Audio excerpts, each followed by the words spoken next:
Hello everybody, and the peace of Christ to all of you. Please invite your friends. And today we continue in, showing the truth about the cult of Muhammad. As you see the title, and this is always actually my title, even if I don't put it there as a title. I am here a challenge to Allah, His Messenger, His book, His followers. And as you see, those poor Mohammedan, they would try to find any excuse in order not to deal with me.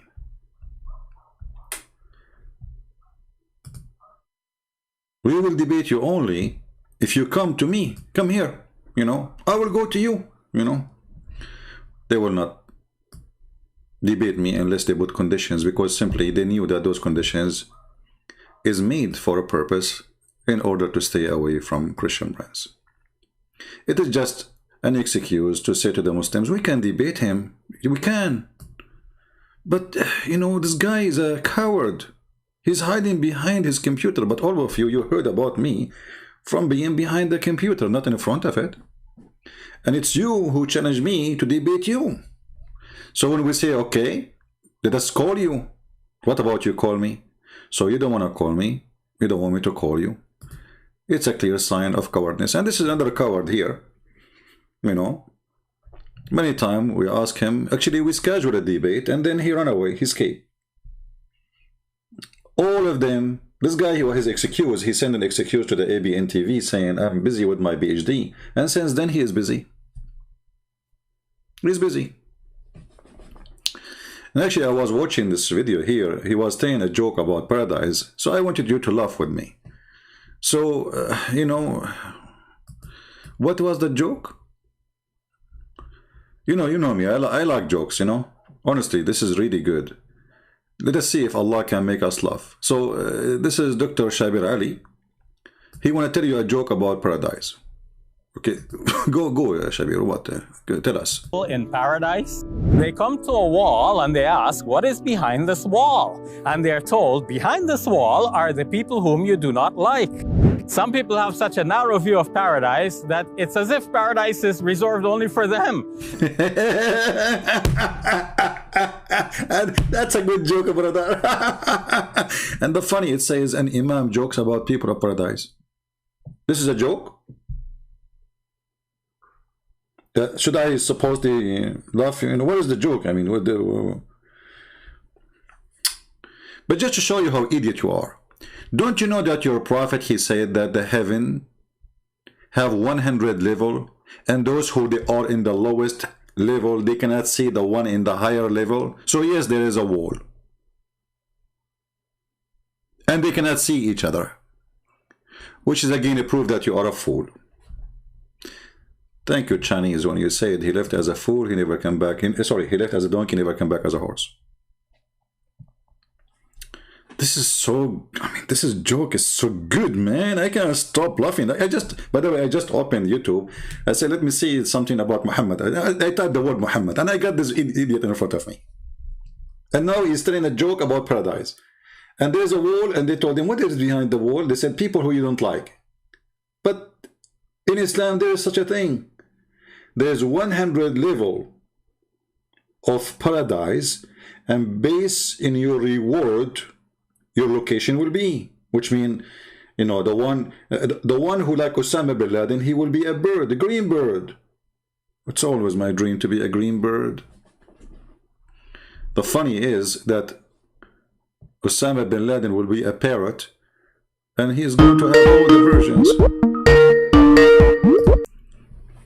Hello? Hello? Yes, this is Mohammedan. If you don't run, this is Big Fart. it is ultimate daddy. Yeah, but you are not a Mohammedan. Okay, You gonna run? let me ask you. You said you are a Mohammedan. Do you believe in the hadith? You said Mohammedans. Where Okay, did Allah ask me to follow the Muhammad, hadith? okay, where Allah he said I to got you. a book. Okay. Listen. We don't want to shout Am I over a each other. Christian? Am I Hold on. I will give you time to talk. am I Okay, I want you to say. Christian? I want you to say that all those who follow the hadith are stupid. Can you say that? I say more than that. I will say anyone follow the hadith is a mushrik, is an associator. Okay, so you are saying How about that? Are you saying Sheikh Uthman ibn Farouk is a stupid and he is not a Muslim? I am saying Sheikh Uthman ibn Farouk. I am saying Muhammad Hijab. I am saying the Sunni, the Shia. Okay. They all following deception. So just like you guys. Let me finish. Okay, hold on. Okay, as long the Shia and the Sunni, all of them, and Muhammad Hijab and Uthman, all of them, they are a bunch of fool and they are not Muslims. So what is your sect? What is your sect? What is your sect? I have no sect, but what Allah calls me in the Quran, call yourself a Muslim. Nothing else. Follow only the Quran. Where Allah in the Quran, he said, call yourself a Muslim. Go ahead, tell me, show me the verse. Oh man, I say a million verses. Well, okay, show me where Allah, he says, to you, call yourself a Muslim. Is a Muslim as a believer? A Muslim believer, you don't confuse Ellazina Amanu and Muslim. Okay. Ellazina Amanu, that's the new Muslims. That's the new Muslims. But Muslim. Okay. Jesus. So in the Quran. So Muslims. Abraham. Okay, hold on. So the believers are not the new Muslims. Believers are not the new Muslims. Believers, that's new Muslims. Okay. That was Gentiles. So what are you? Bible. Okay. So when you say believer, what the Arabic word? What the Arabic word? Listen, the Arabic word for new Muslims is Alladhina Amanu. Oh, you who have just believed. Okay. It says just believed. Islam. Well, you just. Okay. You used to be. Okay, hold on. Okay, hold on. Why you can't? But you don't speak Arabic. Alladina amanu. It's a past tense. The one who believed. This is what alladina amanu mean. You who have just believed. You just believed. Where you are getting the word just from? If you say you who just believe, or you who just believe. Okay, where it says it just believe. Where is the word just? Where we can find just? Okay, can you not cut me off, please? We're having a conversation, my friend. Okay, but don't cut me off. I don't cut you off. You can, because we have a conversation. This is what conversation work. Two people, like I say something to you, you say something to me. Don't be bothered with that. It's okay. You can handle it. You are strong. So listen, what is the word that they just believed? Where we can find it? Okay, can I answer? Yeah, go ahead. Okay, thank you. If you cut me, you're a donkey. But because that's what you do. You want to call me names, that will be funny, because the word donkey, let me tell you something about donkey. Do you know that the wife of Muhammad, her last name is donkey, Zainab bint Jahsh? Do you know that the last name of your prophet is dogs? So you call me donkey as an insult. You just insulted your prophet, because if a donkey is a bad word, then your prophet, why he marry a woman and the Muslim, they claim she is honorable and her last name is donkey? Can you stay on the topic? And why you're a prophet, his last name is dogs? Can I answer your question? Did I lie when I said you're a prophet, his last name is dogs, and his wife, her last name is donkey? Did I lie? So you are trying to insult me, and you're insulting your prophet. Go ahead. Can I answer your question, please? No, you cannot ask me, because I want you to tell me first about just believe. I want you to show me where we can find the word just believe in that verse. Go ahead. Yes, I will tell you if I can answer your question. Like I said, go ahead. Cut me off, you donkey. You want me to hang up on you? Are you asking me to hang up on you? We can call each other names, donkey and stupid idiot. I'm trying to be nice to you, and look what you are doing. You are asking me to hang up on you on purpose. You won't let me answer, and you don't digressing, and why you are using the word donkey? I'm just saying to you where we can find the word just believe. On me, I said if you hang up, you're a donkey. Don't hang up. Okay, hold on, guys. If I hang up, I am a donkey. Yes. Okay. If hold on. So if you stay with me for 10 hours and then you hang up, that's mean you are a donkey? Yes. Well, you are a donkey already. You hang up many times. No, never. Okay. Not one time. When the last time you call your mother and you hang up after you finish with her, that means you are a donkey. So if somebody finish with you and hang up on you, that means he's a donkey. No, that's stupid of you. That means Abdul, don't give me stupid answers. Give me the answer. Alladina amanu. What does that mean? Where it says that this is those who they just believe. Yes. Okay. Where it says just believe. Where the word just. Okay. Go ahead. Oh my God. Don't say, oh my God, sorry, my Allah. There is in Arabic. I will give you some Arabic. You don't know Arabic. And the funny, he's telling me in Arabic. Do you know Arabic? Oh my God. Don't say, oh my God, sorry, my Allah. What's wrong with you? Are you kafir or what? Are you going to let me answer the question, man? It's been 10 minutes, man. Okay, I'm asking you. You said in Arabic. Where in Arabic we can find it? It's mean they just believe. You said alladina amanu mean they just believe. Yes. Okay, where we can find that? Where we can find this just? I will tell you in the Quran. Where? That alladina amanu means you who have just believed. Okay, where we can find it? Tell me, give me the verse. Oh my goodness, that's ridiculous. Give me the verse. I don't want to talk about shish kebab. Give me the verse so we can read it together. Give me the verse so we can read it together. It's every single verse. Whenever Allah say a million times, Ya ayyuhallazina amanu, Ya ayyuhallazina amanu. Okay. Choose one. Which one? Give me one. Go to 569, 262. Go to 5 what? 569, 262. Go to whatever. It's a million times in the Quran. Ya ayyuhallazina amanu. Okay. Oh, you who just believed. That means that. Just believe. Muhammad. Okay, which translation say the word just believe? Can you stop asking questions and let me answer your question? We are having a conversation, Abdul. People are laughing. I'm asking you, which translation? Do you know Arabic? No. I'm asking you, which translation it says they just believe? Okay, do you know in Arabic the difference between the past and the just past? I'm learning from you. I'm learning from you. Which translation you approve for translating the verses? Do you know the difference between summa and fa? Here we go. He doesn't speak Arabic and he will teach me grammar. I do. I'm teaching you Arabic because you don't know. Okay, speak to me in Arabic. Okay, speak to me. Guys, the guy, he know the grammar, but he don't know how to speak Arabic. Speak to me in Arabic. Go ahead. Can you let me speak, please? I'm asking you to speak. Go ahead. Speak in Arabic. Don't speak in English now because you claim that you know even the grammar. The one who know the grammar, he must be know, at least he can speak. I mean, so you learn the grammar, but you don't know the language? How stupid you are. Can I speak for 30 Stop saying, can I speak? I said to you, what translation you are reading for me because you don't speak Arabic. My God. I need 30 seconds. Do you see why I hang up on you, Mr. Ford? I'm asking you a very simple. I have to repeat the question 100 times. Okay. No, you let us make an agreement. Let's make an agreement. If there is single translation, if there is a single translation, agree with you that it's mean they just believe. You don't know that.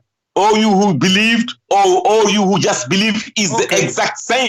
No, I'm asking you. No, you said alladina amanu mean that just believe. If there is any translation, agree with you. Did they just believe when Muhammad came? The guy in Mecca. Abdul, did they just Abdul, you see, don't forget to hang up on you. I final opportunity. Donkey. You see who is the donkey? Donkey potato. You make me scream for nothing. Shut up. Shut up, son of Muta. And they say to you, you hang up on them. Coward son of Muta. How many times I need to repeat the question? Name for me one translation say that the word alladina amanu mean they just believe. He cannot name one. So all the translators in the world, they are liars?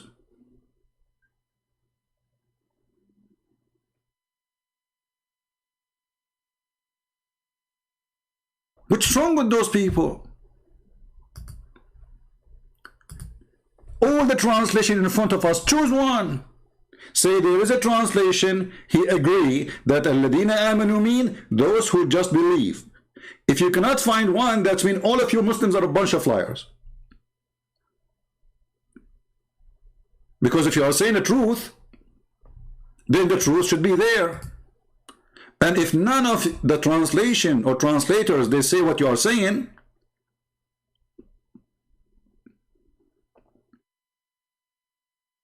people will laugh at you. And that's what we are doing. And this is why I laugh at you and I hang up on you. So, Uthman, did you hear, Uthman, did you hear, brother Uthman? You are a donkey and you are a mushrik because you follow the hadith. Mimi Hijab is a donkey and a mushrik because he follow a hadith. But this donkey, when I asked him, he said, don't you not understand? The heaven have 100 floor. But this is from the hadith. He called me before and he said the heaven have 100 floor. And he claimed that he don't follow the hadith.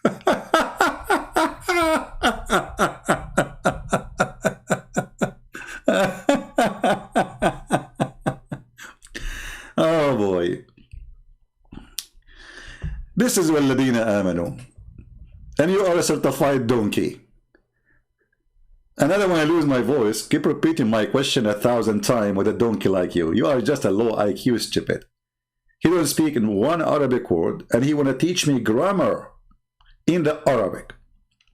And let us say, for the sake of argument, I am a person who don't speak Arabic. So how all the translation didn't agree with you? What's wrong with those translators? They forgot always the word just believe. Potato. Do we have any Muslim he have some, you know, good IQ?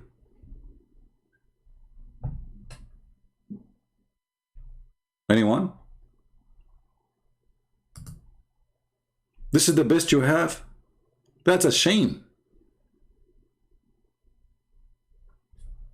وَالَّذِينَ آمَنُوا mean those who just believe. So in Islam there's the people who just believe and those who they are believers. What, he's born as a believer?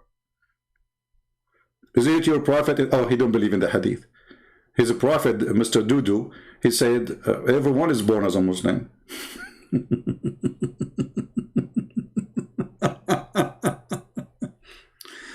Oh boy. So this would happen. You see, I saw some comment from the Muslim saying, you are desperate to debate somebody. Yeah, as you see, you don't have anyone have this little intelligence.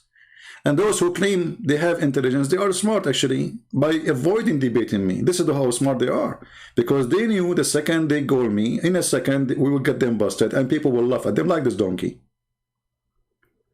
Even though we promised those certain people, we will not hang up on you like we hang up on this guy because he's just wasting my time. I repeat my question 1,000 times and he will not answer.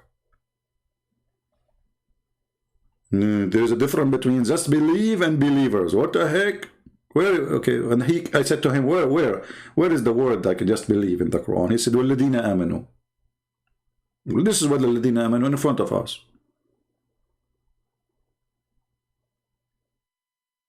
All of them, you know, this is the you know, when they say to you, we don't want to accept the hadith, they are trying to escape the stupidity of their prophet. That as simple as that.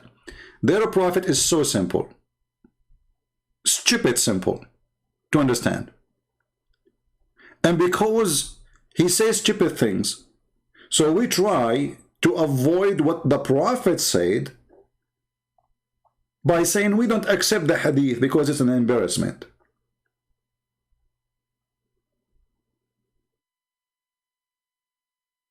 They don't, you see, a person who is proud, let us say Muhammad was speaking smart. The Muslim, they will not say we don't accept this hadith. We have Abdul.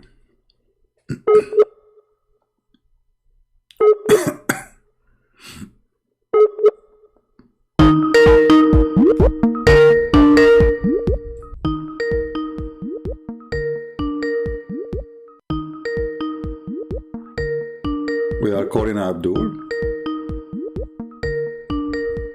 You just lower the ring so it doesn't bother you.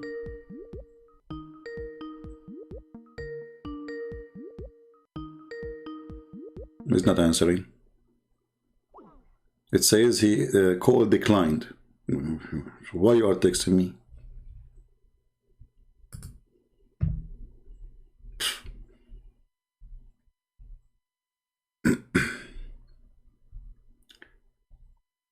Do we have any Muslim would like to call us? Let us see this guy. He tried to call many times, but I don't know if he is, you know, they call me when I am offline, you know, smart.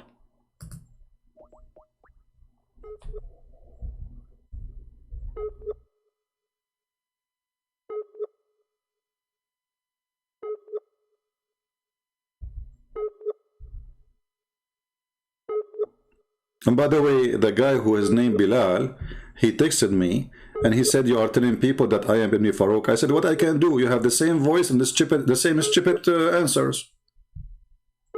I mean, maybe it's not you, I don't know, but you have the same stupid answers and the same stupid voice. So obviously it's the same stupid Ibn Farouk. However, look what we can do. Hey Bilal, if you listen to me, why you don't call Ibn Farouk and join him in a conversation with us, and this way you get me busted, and then we will laugh at both of you. Two chicken in one rock. Honestly, I challenge you, Bilal, if you are not Ibn Farouk, to call Sheikh Uthman. Okay, Mr. Suhaib is calling. No, not Suhaib. Suhaib. Okay. So he declined my call first. Maybe he's not ready, you know. Hello? Oh, sorry. Hold on. Just can I call you back in 1 minute? Sure, sure. No problem. Are you a Muslim first? Yes, I am. Oh, okay. So we have Mr. Suhaib. You see, if you speak nice, I will speak to you nice. If you want to be rude, I will wipe the floor with you. I deal with people, you know, based on how they speak and how they act. I am a person you cannot intimidate. And actually, the second you try to intimidate me, I work in the opposite direction. I'm not the guy who you can scare or, you know, is afraid of anyone. You can tell by now, you know. I mean, a person who wrote many books, thousands of videos about Muhammad, obviously he cares for nothing. And nobody can intimidate him.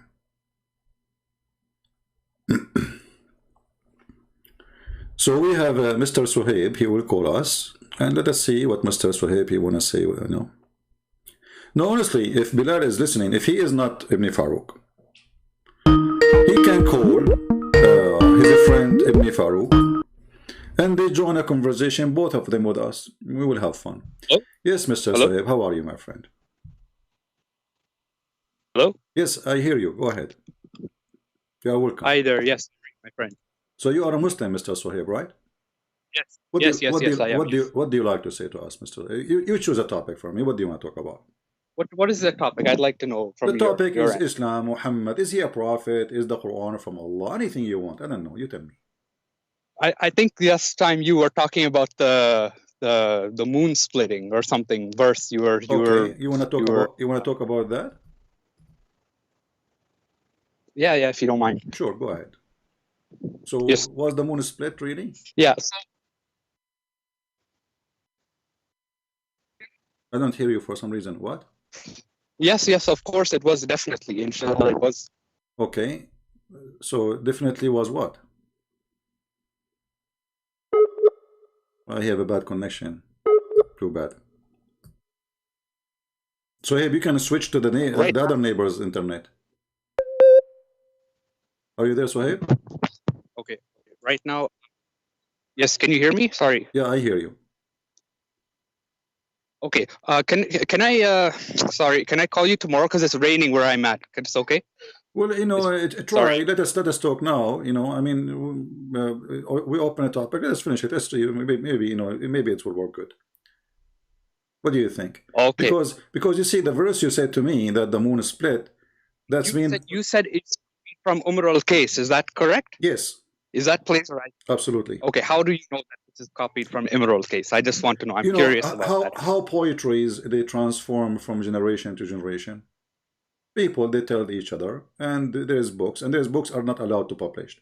So Imru al-Qais, he have many books, you know, and anything is like exposing the stupid Muhammad. The Muslim, they try to hide it. However, those poetry, nobody can make like them. Nobody can come with such a thing. They are so beautiful and so good. And everybody who can read them in 2 seconds, he can see right away that those are You know, the Quran is taken from Imrul Qais. Okay, okay. So you're saying that Muhammad, he copied this from the Imrul case. Yes. And but the next verse, it says if they see a sign, they say magic. So that means they saw something. Okay. That means they must see something in order for them to dismiss it as magic. Okay, let me ask you first. Does it say in the verse anywhere that Allah he split the moon? No, it does not say that. No. Okay. You're right. So when we say the word is split, maybe you speak English better than mine. What the word split mean? Can you give me a definition for it? It's cut in half. Cut in half. That means it's two pieces, right? Yeah, It's like a watermelon. Yes. Okay. So Allah he said he split the moon. Did he glue it back again? Did he say in the verse I put it together again? No, it doesn't say that. Okay. So based on this, if Allah he said I split the moon, the question is who glue it back? Because Allah he said I split the moon. He did not say and I put it back. Right. So who put it back? Do you think like maybe this is Trump? You know, Trump or a global warming has effect in the moon, and the moon like, you know, Allah he split it to pieces like a watermelon, and then somebody like Trump, he is evil person, you know, he put it together so Muslim cannot see what happened. But if this moon splitting did not happen, how come there's so many hadiths that say that it happened? My friend, this is eclipse. Eclipse. Your prophet, when he see the eclipse, he go crazy, and I can show you tons of reference. He go crazy. He start shouting. He start praying. He start bowing down. Eclipse. This is something happen every day. I mean, always, not every day, but happen almost every year somewhere. You know, eclipse. It is not something new. So the moon is splitting. Is not the moon did not split, and the sun did not split, and the earth did not split. It's just an eclipse. As simple as that. So if I am now next to you and I see an eclipse and I say to you, I'm the one who split the moon, that will be stupid. Same time, you know that the Quran came in order, right? Like yes. Okay. Did you watch my video about this, the moon split, about the? I have it still there. Did you watch it? Yeah. Okay. Yeah, I watched. Okay. So chapter 96 today is chapter 13. I mean, in the Quran today is chapter 13, is chapter 96, which means Muhammad he is almost dead, and still people asking him, why you don't have a sign? And did Muhammad say, didn't you know that I split the moon for you, or Allah split the moon? He did not say. He says, wait, Allah can make signs. So that's good. Yeah, because if he did, then he should have claimed that. Exactly. Like it's like silly to say to me, why you don't debate this guy? I say I did. Already I did, you know. Why you did not do that? Well, I already did many times. So when we see, as an example, in chapter 13, which is supposedly at the end of the Quran, and it's mentioned even twice in that chapter, they keep asking him, why you don't have a sign? Why? Where is the sign? Why Allah don't send the sign to him? And this is the end of his life. So there is almost 50 chapter, actually way more, but 50, you know. Right. So almost more than 2/3 of the Quran after came, and still people asking him, where is your sign? How come until now? The verses is so clear. They are not saying to him, like, okay, receive only one sign. They are saying to him, how come? Why it's not a sign sent down from his Lord to him?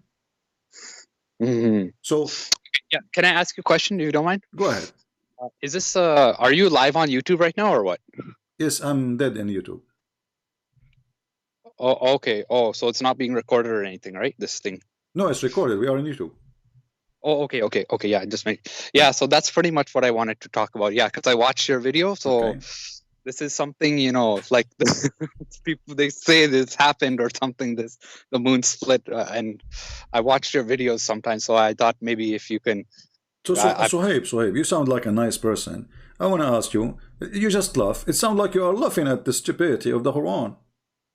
Well, I mean, I watched a lot of your videos. I watched it, but you know, just this is the first time I called, so I this is something that the Muslims are saying, that this miracle, and the Quran has all these miracles and this and that, and so yeah, I mean I'm like yeah, Muslim, but there's a lot of things that don't make sense really in Islam.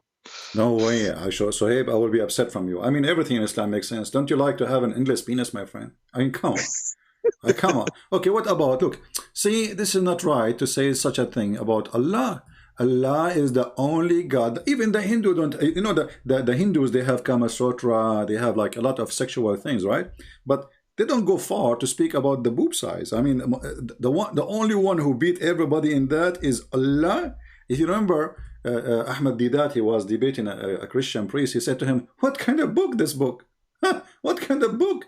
What this?" And he was, reading a poetry of a king. This is not God speaking, and it's not about even sex. It's about, people. They are betraying, God, or like as an example, the Song of Songs, about Jerusalem. So it's not about a breast. It's not about a chest. It's not about legs. It's about a city. But here we are talking about literally about big boobs. There's a God, his name is Allah. He will give you women who have a huge boobs. What do you think, Sohaib? Don't you want to get big boobs? Yeah, I mean, I don't know. This is just something. It tells me it's like not really from God, It kind of gives me. Hold on. You see, I don't want you to rush into conclusion. I want to help you to stay as a Muslim first.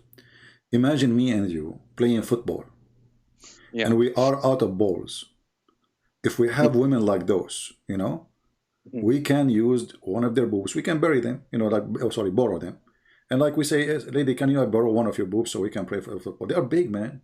What, like basketball, Or look, what if a flood or tsunami come to your country and there's nothing to hold in or to hold on?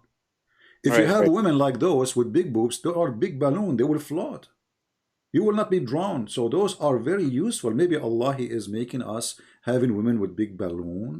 So if the flood came, we can hold them in their nipples and we will be safe. What do you think, Shoaib? Yeah, isn't that Quran 78:33? I think, right? Yeah. You know the verse exactly. You love it, don't you? You're a bad boy. You read it every day before you sleep, don't you?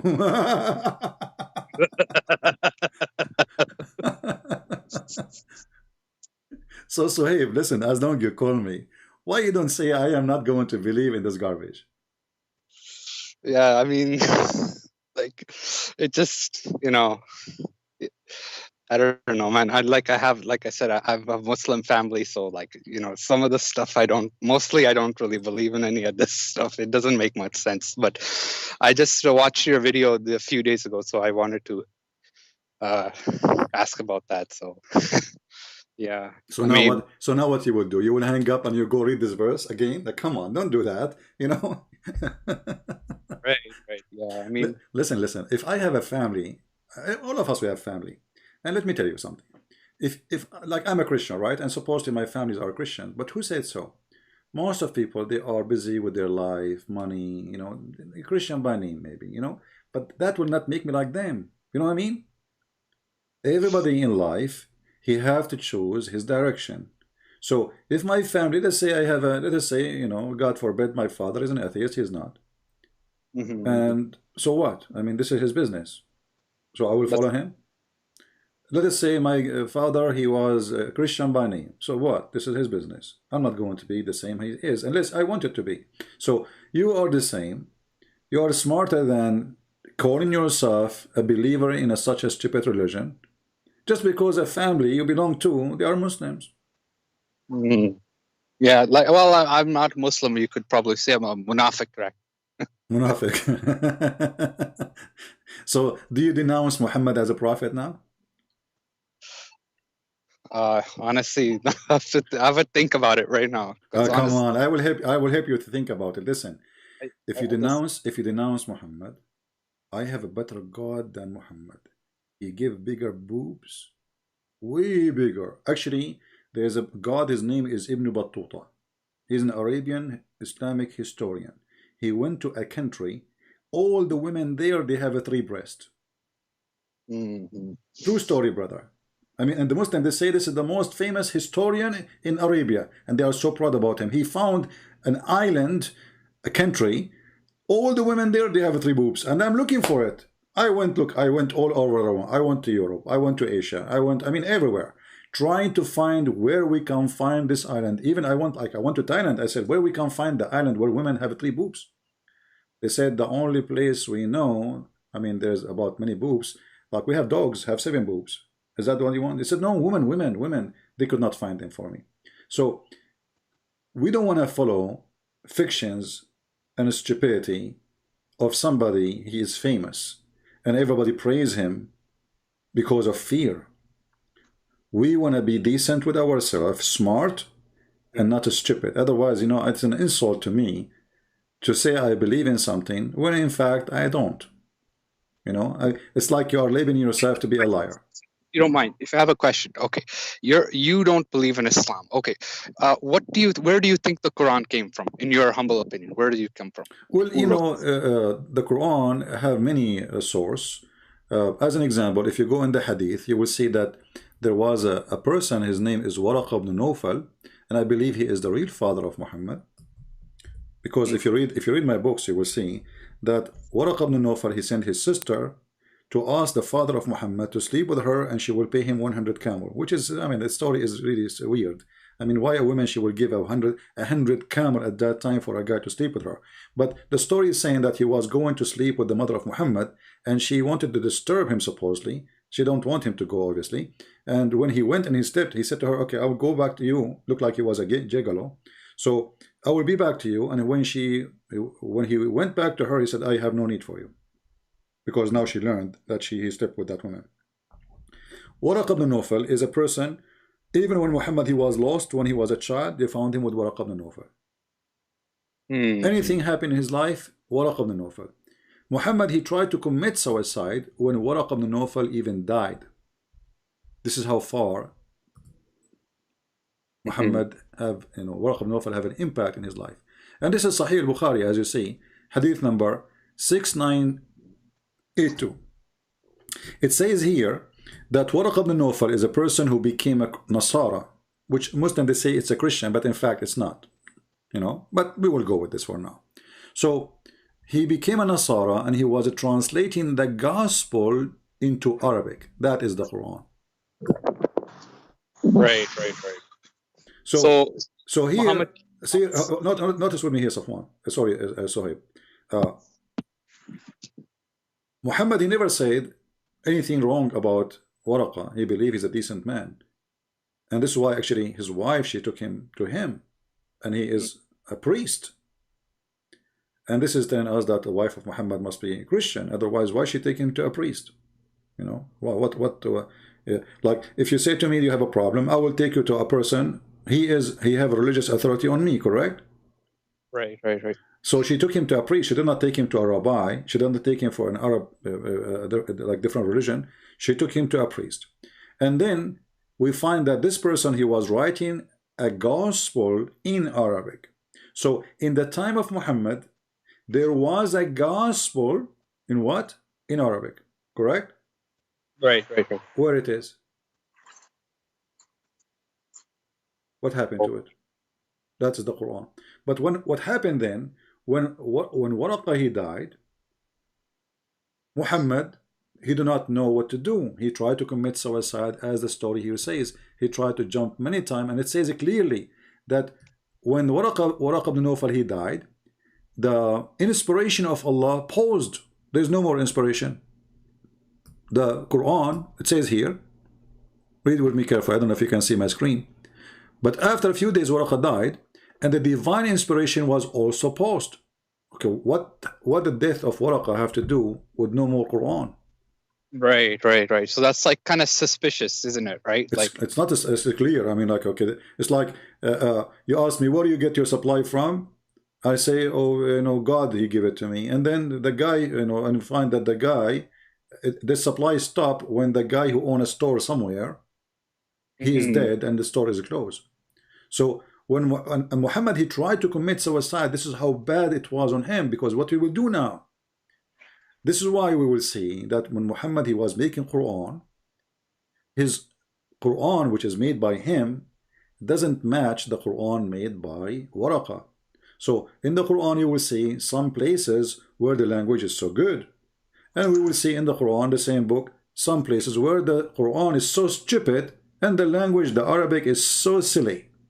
You know, like English is not my first language, and if I write a letter in 100 words, I will say to you maybe 99 of them it will be wrong. See how good my English is? Sorry, very good. So imagine I write a paper and you take it and you insert it in the book of Shakespeare. Right away people will know that this is not Shakespeare, correct? Right. Because there's no way Shakespeare will write such a thing. I mean, this guy, making big mistakes. So this is the same in the Quran. And then Muhammad, not only he do that, Muhammad, he kept saying things and he delete things. And he claimed that those things is abrogated. Why abrogated? Why you abrogate them? I mean, Allah, he told him that as an example, free for the free, slave for the slave, women for the women. Okay, second day, people, they start laughing at this verse. What are you talking about, man? So if a man he kill my wife, I kill his wife. If a man he kill my slave, I kill his slave. So now we have two victims. So Muhammad, he wanted to make himself like Moses. He believed eye for an eye, but he come with a stupid thing. And imagine, this is in the case of murder. This is a law should be working for thousands of years because nothing changed. Few days after he changed it because people, they start laughing at him about this verse. Give me a reason for this verse to be abrogated. It says in the case of murder, okay, free for the free, slave for the slave, women for the women. Like, what the heck? People could not believe it. Few days after, Muhammad, he says, forget about it. Allah told me this is abrogated. Yeah, like I saw your video. You were saying, like in chapter 33 of the Quran, there was a verse that Prophet Muhammad revealed. It's about like, gives him like special privileges to like marry his cousins or something like that, and then he came up with another verse, and then like, yeah, always there's something stupid, something silly, because if God, he gave, especially this is about a murder, murder is a murder, nothing will change, right? It's not like tax will change from time to time. It's not like, okay, now there's a traffic light, at that time there's no traffic light. Murder is a murder. So what the penalty for a murder? He came with this, claiming that Allah gave it to him. So why Allah, he changed his mind? He found himself wrong. Obviously, people, when they start laughing about such a stupid thing, Muhammad, he said to himself, oh, they got me busted. Okay, I have abrogation. And then Muhammad, in order to solve the problem, because people, they start laughing at him, and you can read the interpretation, he said that Allah, he said to him, any verses we abrogate, we will make something like it or better. Like, what the heck? So why you abrogate it if you want to make it like it? And how Allah make Quran better than the Quran? Chapter 2 verse 106 says, none of our revelations do we abrogate or cause to be forgotten, but we substitute something better or similar. So Allah, he will make Quran better than the Quran, and he is fixing his Quran. Remember, this is the same prophet. This guy, he did not even live 20 years after he claimed to be a prophet. So how Allah, he changed his mind so fast? He make a verse, he changed it. And why? Right. Especially when he says similar. The word similar here present that Muhammad, he cannot recite the verse twice correctly. So he says something, and then the second day, he make the same prayer, but he says something else. He add words or he miss words. So when they ask him, hey prophet, there's the story about two guys, they were fighting about why he is reciting it differently. They took it to Muhammad, and Muhammad, he said to the first one, recite the verse for me. He recited. The second one, he said, recite the verse for me. He said, recite it. He said, both of you are right. Allah, he sent me the Quran in 7 ways. 7 ways. To give him, Qira'at or something, right? Huh? I believe it's a Qira'at, I believe. Yeah, I mean, obviously, this is an excuse. Like you said to me, this is not what you said yesterday. They changed the story, right? So I say, oh, my story is 7 stories. Yeah. So it's a garbage. So hey, why you don't say Muhammad is a false prophet right now, my friend? I don't know. What if I'm wrong? How you can be wrong after all of this? I mean, okay, give me a reason for you to stay and to be wrong. Give me a reason. If there is something strong in the Quran to hold you.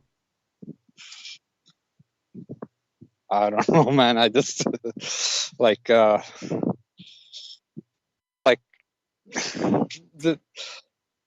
don't know. Just you never know. Maybe Islam. I don't know. Maybe Islam might be. Maybe Islam might be true. I don't know. How it can be true? Okay, you see? Okay, hold on. You see? In order for Islam to be true, Islam to have to be smart. Have you ever heard of a God he's stupid? Right. Yeah. Sorry. Can I just say something, if you don't mind? Sure. Sorry. My phone right now is on very low battery. Right. I'll have to hang up now. But thanks. Good talking to you. Okay? All right, my friend. Take care. No problem. I'm not going to force you to say. But already you left Islam. Already, I can't tell. Thank you. Well, yeah, you got an understanding of. Yeah, I understand. I understand. You don't want to be in the internet. It's okay. All right. Take care. Take care, man. Yeah, he left Islam. He was laughing with me. Actually, this is the best thing I like. When a Muslim, he starts laughing with me about Muhammad or laugh at Muhammad. That is the best. We have a Muslim here, he called himself Allah is one. I'm so glad that Allah is one. Let us call him. Because I thought Allah is like many. And now he turned to be one, you know. That's good. I was worried where I'm going to put him in the trunk. Putting one in the trunk is easier than putting many. Especially I have a small car. Let us call him.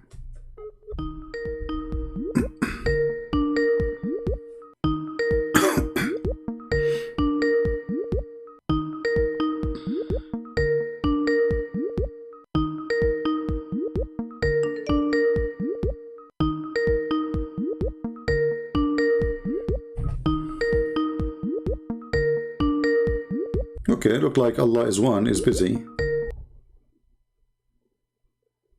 You know, I will mute the ring so it doesn't bother you. I think as Allah is one is looking for himself to put himself together. It's not easy. I feel sorry for Allah. I mean, he's one, you know. One what? When you say one, I mean, one what? Okay, this guy is not answering. Let us see the different one. Muhammad al-Habash. Okay.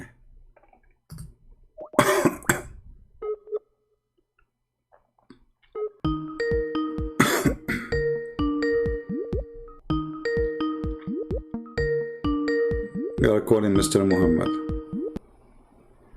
Hello? Hello? Yes, Mr. Muhammad. How are you? How are you, CP? I'm fine, my friend. You are live on air. What do you like to say to us? I don't want to take so much of your time. I'm an ex-Muslim. I'm just here to tell you that I'm a big fan of you. I wish I heard you or knew about you long time ago, because like I spent like 8 years to get out of this cancer called Islam.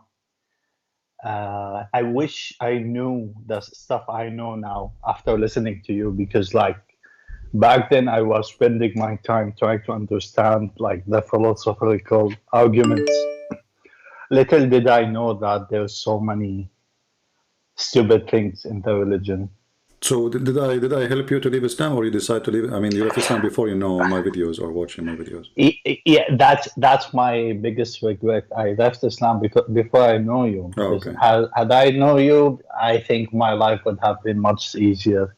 Yeah, well, it's okay. I mean, at least you know you are out of it, and you are, you know. So did you like choose to be like Christian, or you're an atheist? What happened now? I am an atheist. Why you're an atheist? Tell me.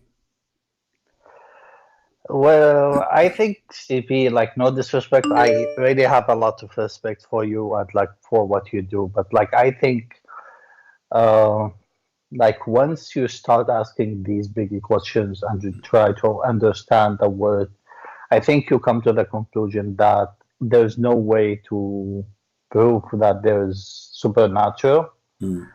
And when you go like, if you accept the supernatural, then all the, let's say, arguments that you will put to Christianity will work as well with something else that is not as stupid as Islam. Like, let's say Hinduism or Buddhism. I think once you accept the supernatural, there's no escape, basically.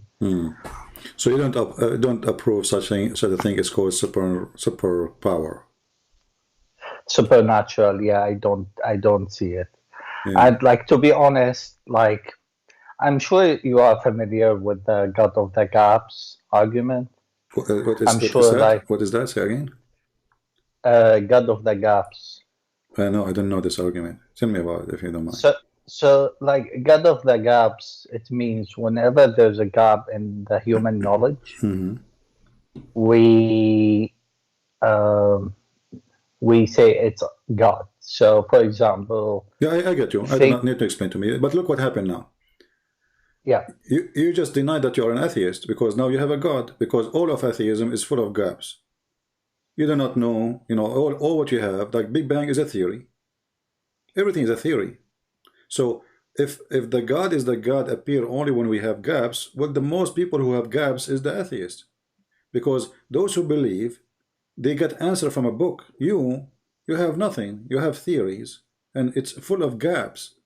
So based on what you said, you are a believer in a fiction too. Because there's no thing in atheism to prove anything they claim. As an example, you know, if I say to you now, like, okay, gap, you know, gap mean is something I cannot explain, or something they say there's supernatural. If I say to you, let us say 400 years ago, that there is a sound can go through the wind, you know, like it's waves, we cannot hear it, you will laugh at me, correct? Yeah. Okay. If I say to you, I will go more. I will say, okay, there is a little thing you put in your pocket, and you can use it, and you will speak to someone. You live in America, you can call somebody who live in China. You will say, literally, I'm crazy, correct?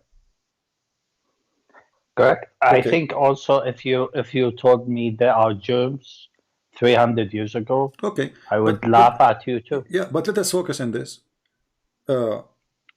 Just because we are ignorant about something, we deny it, and we think the person who is saying those things is crazy.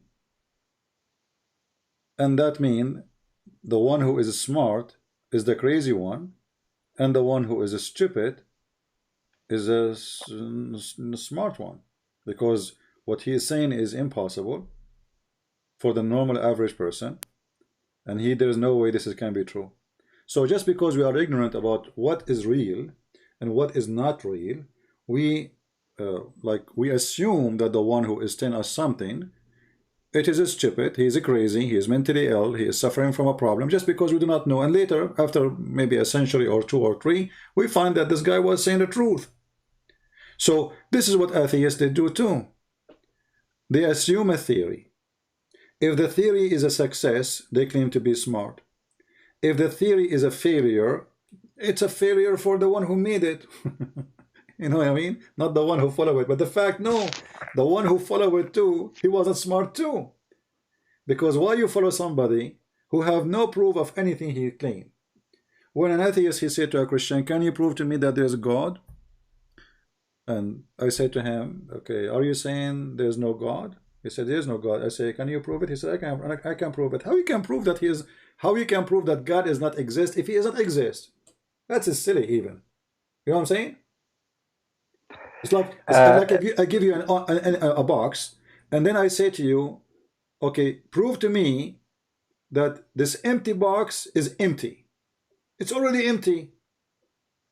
How you can prove it? I mean, what you are looking for? So By denying the God, which you cannot prove that he is not exist, you are accepting another theory of your own God, of scientists saying this and that, and scientists sometimes they say something right, and sometimes they say something wrong. But all what the scientists they do, they discover and they learn about what we have already. They could not even make anything like it. Like when they say to you, we are going to clone a goat. In fact, they are not really creating anything. They are just choosing what is exist. We have the DNA, we have the egg, we have a sperm, we have blah, blah, blah, blah, you know, and you know, or we use the DNA and we grow whatever we want. So we are not really creating.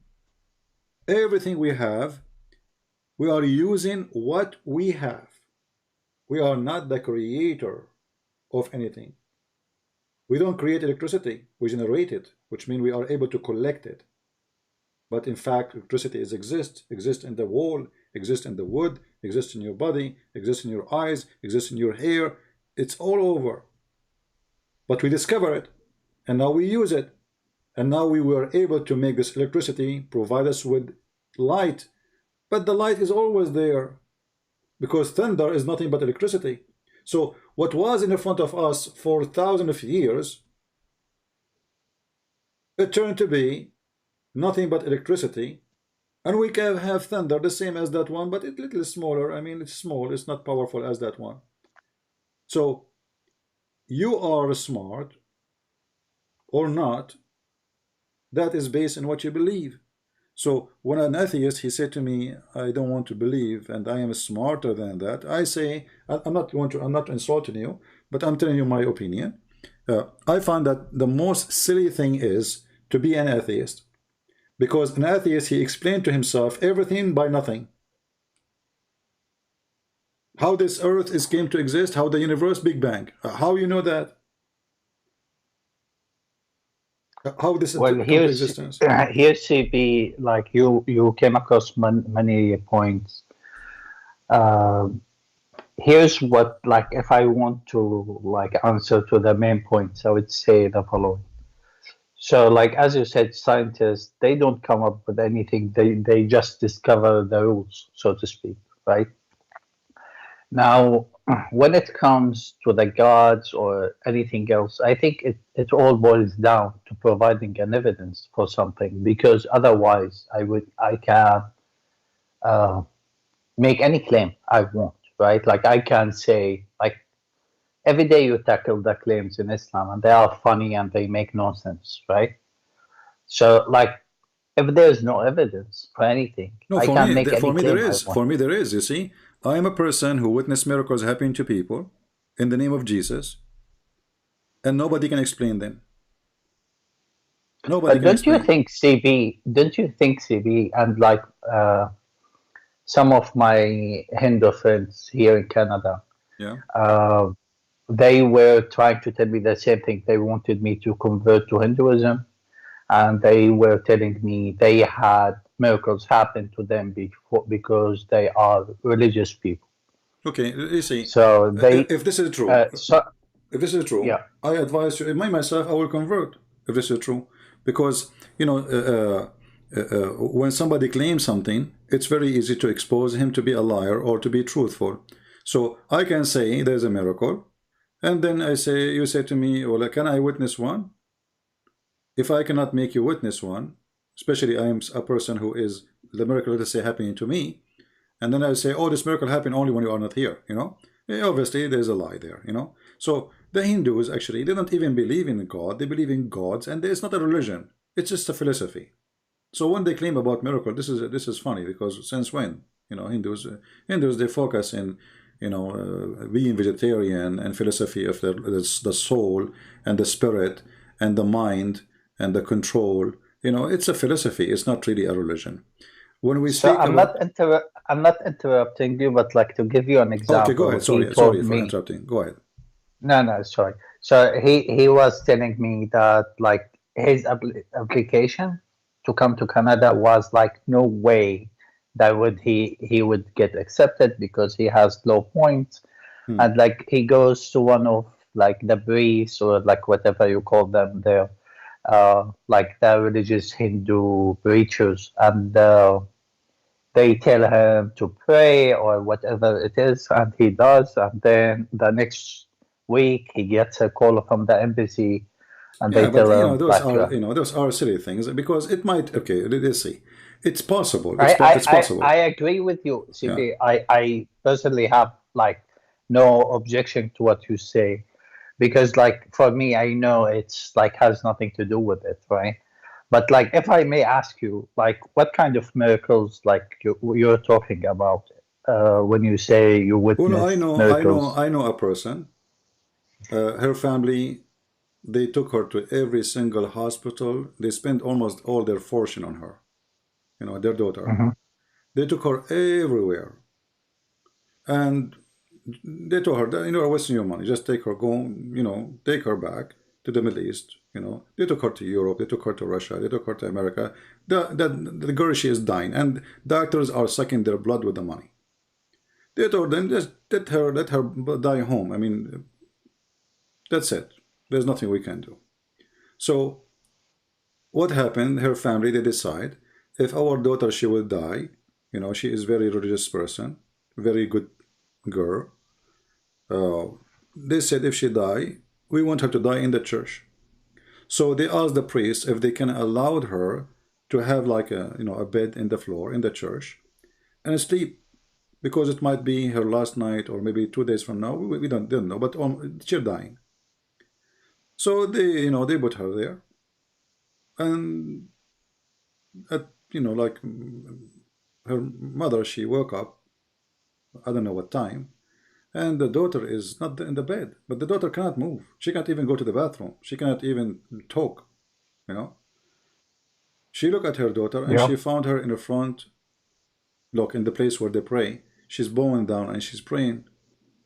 Her mother, she thought she is dreaming. She thought maybe her daughter is dead and this is her ghost, the spirit. You know, she is a believer too, because there's no way the daughter, she, you know, so she said, this is, you know, I mean, she could not believe what's happening. She touched the bed next to her. There's nobody, but she see her daughter there. She is praying. To make it short, everybody came, the family came, the father came, you know, they called everybody, and they took her to the doctors, and they checked her body, and the girl, she is recovering so fast. She did not recover immediately, you know, but she have no cancer. Her body is really demolished. After all the, you know, the chemotherapy, they gave her the medicine, she lost her hair, you know, she didn't have even high eyelashes, she don't have hair and high eyebrows. She, you know, she lost all the hair she had. And then suddenly this girl, she come and she live, and she have many kids. So nobody can explain that. No doctors. The doctors, they say, we do not know what happened, how this happened, this is impossible.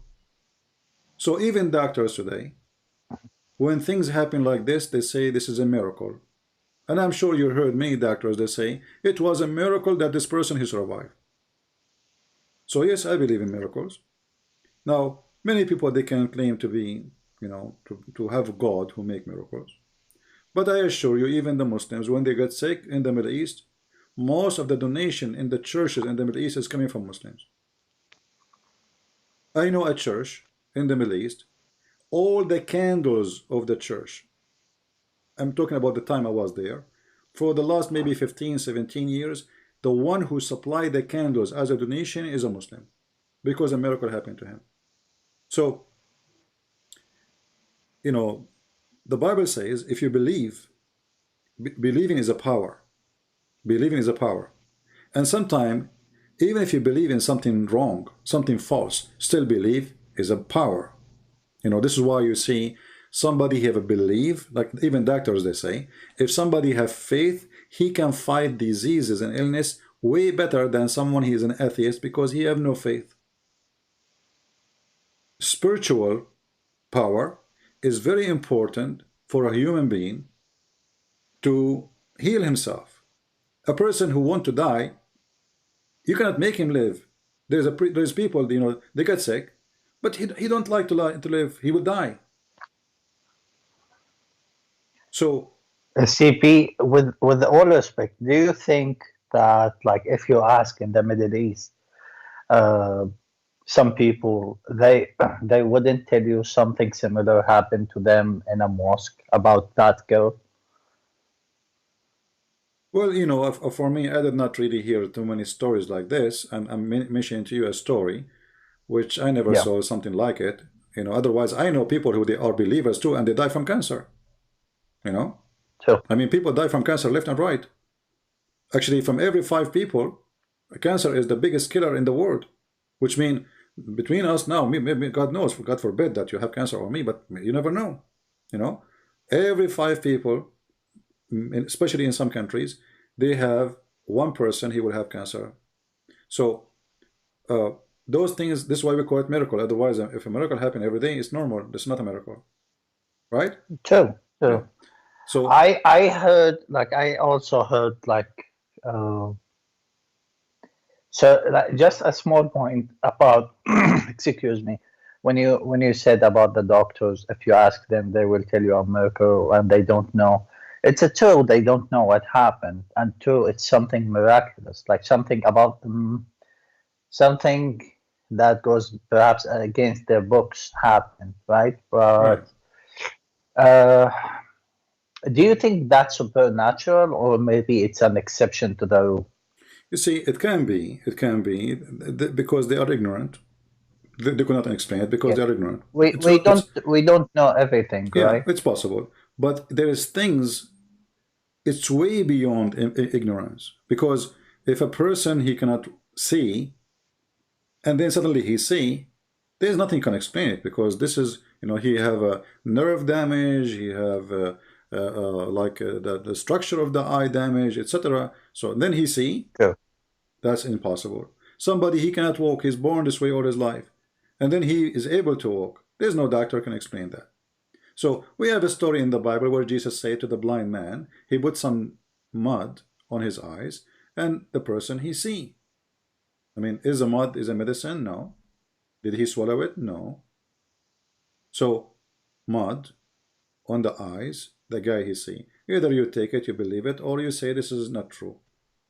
But you know, I remember once there's an atheist, he came to the church, traditional church, and he is always, you know, those are nice people, Christians, they are not rude. So this guy, he come always, he's an atheist, he make fun of them. So, you know, the priest, he said to me, are you busy next week? I said, why? He said, there's a guy, he come always. I don't know what to say to him, but I know you can do something about it.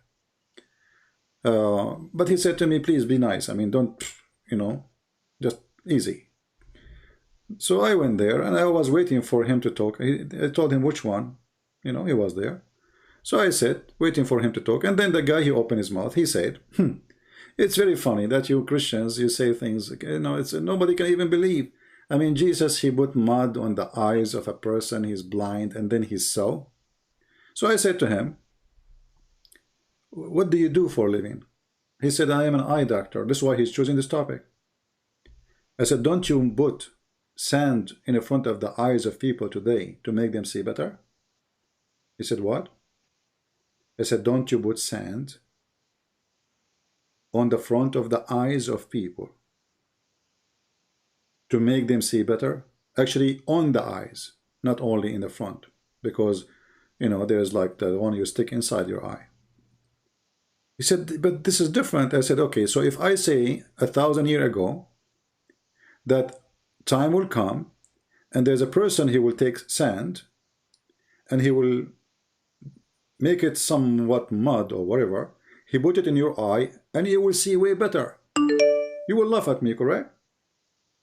You will say this guy is crazy.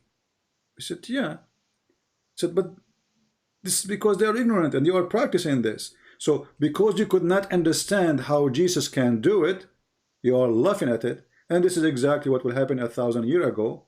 Because they cannot understand how he can do it, they laugh at it. When you make sunglasses, when you make eyeglasses, when you make whatever they call them, the things you put inside your eye, you are putting sand. It's just eye lenses. It's not eye lenses, exactly. So they are nothing but sand. As simple as that. The glass is sand. It's not something, you know, I mean, it's a sand, literally sand. So how you accept now this? Because now we practice it, we saw it, we believe in it because we saw it. Otherwise we will not believe it. So because you could not understand how Jesus can make somebody see, you laugh at it. Because how he can do that? It is impossible. This is impossible based on our ignorance. You know, Sippy, reminded me of in the chapter of Yusuf. Remember when what's his name in English? Jacob. Jacob goes blind, right? Because he loses his son, and then when Yusuf asked them to throw his t-shirt on his eyes, I remember, and then he comes, so he can see again, right? So I remember I once I saw a show on Al Jazeera where was a doctor saying that he managed to find a cure for, I think it's what they call it, the white water or the blue water. Blue water or dark water, yeah. Dark water. Yeah. And he found it inside the sweat, the human sweat. Okay. And he interprets that verse that t-shirt had sweat on it, and that's why Jacob had his vision. You know, I mean, sweat. See, a sweat will come to my eyes, and what is that? I mean, okay, let us say this is now. Can you? You know, can you sweat and squeeze? No, I'm not saying. I'm not making fun of you, but I'm saying, yeah. Okay, I will sweat now. I will go to the gym, and then let us say I have an old man. He have that. Usually, it happens to old people, right? I will sweat like crazy. Then I will squeeze my t-shirt and I put the sweat on his eyes, and that's it. He do not need a surgery. That's just silly. It's gonna burn your eyes. Yeah, come on. This is not true. You know, because it doesn't go that easy. You know, it actually needs a surgery. Don't you think it's like the same thing could have been said to Jesus when he put his hand into someone's eye? No, because simply he did not use medicine. He did not say to him, go and take this every day 3 times, and maybe after some time he will be fine. He said to the guy, see. He said to him, what do you want? He said, see, I want to see. He said, okay, see. The guy who cannot walk, he said, what do you want? He said, I want to walk. He said, okay, walk. Carry your bed and walk. There's no medicine. He did not give him medicine to drink or to eat or etc. So, you know, miracle, I believe, is true. And at the end of the day, you are what you believe. So if you decide to follow atheism, which is nothing but, you know, I believe it's a chain of a confusion, will lead you into nothing except confusion. You know, you're in a vacuum space. It's empty space. And all the discovery they found until now, I mean, we are learning about the universe, and at the end we learn nothing. Yeah, we have a long way ahead of us. No, we learn nothing. Trust me, we learn nothing. We have a little virus is destroying. I mean, they are terrified. Everybody making poop on his pants. It's just a little virus, you know. So where is our medicine? And where is our technology? And where is our computers? It's a joke, you know. And now they make a vaccine, and then they say, okay, you have to take another one, and then they will have to take another one, and then you find that, you know, it's endless. So there's no really science. You know, science today, as I understand it, is a knowledge of a practice. So we practice something, we bring a rat, we put some chemical in it, and we see what will happen to the rat. And then if it works with the rat, we try it with the human. It works with the human, we practice with everybody. It is a science of a practice, not a science of science. Which means we are not really creating, we are just learning. And we like CP, I think like in scientists' defense, I think anyone said they created anything. They just uncovered the rules, right? So I agree with you. Like, we don't know how it all came to be. I think the point is, it goes down like this. Like, if it's 300 years ago, 350 years ago, went back and looked how the doctors in the Victorian age were trying to understand how infection happened, right? Back then we didn't know anything about infection. We didn't know there were germs. We didn't have microscopes.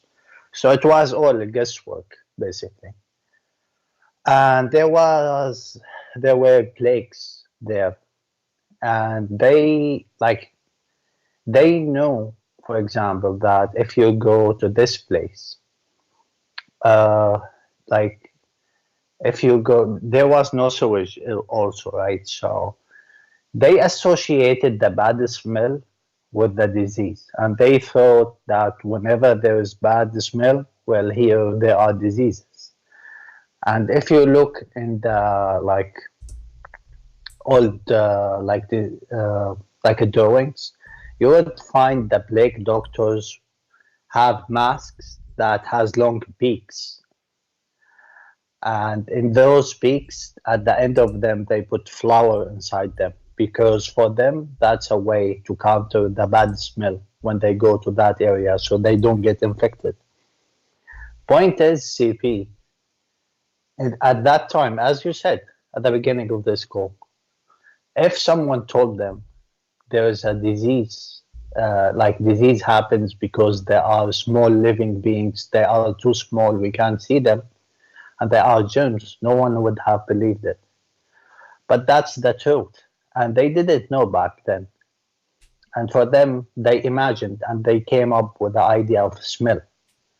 And when I think about the topic of God, like when you think about where we came from, this magnificent universe with all these impressive details, and as you said, and I say, I think every scientist also say, I can't speak and everyone's behave, but I think no one says we created this, but no one also knows where it came from.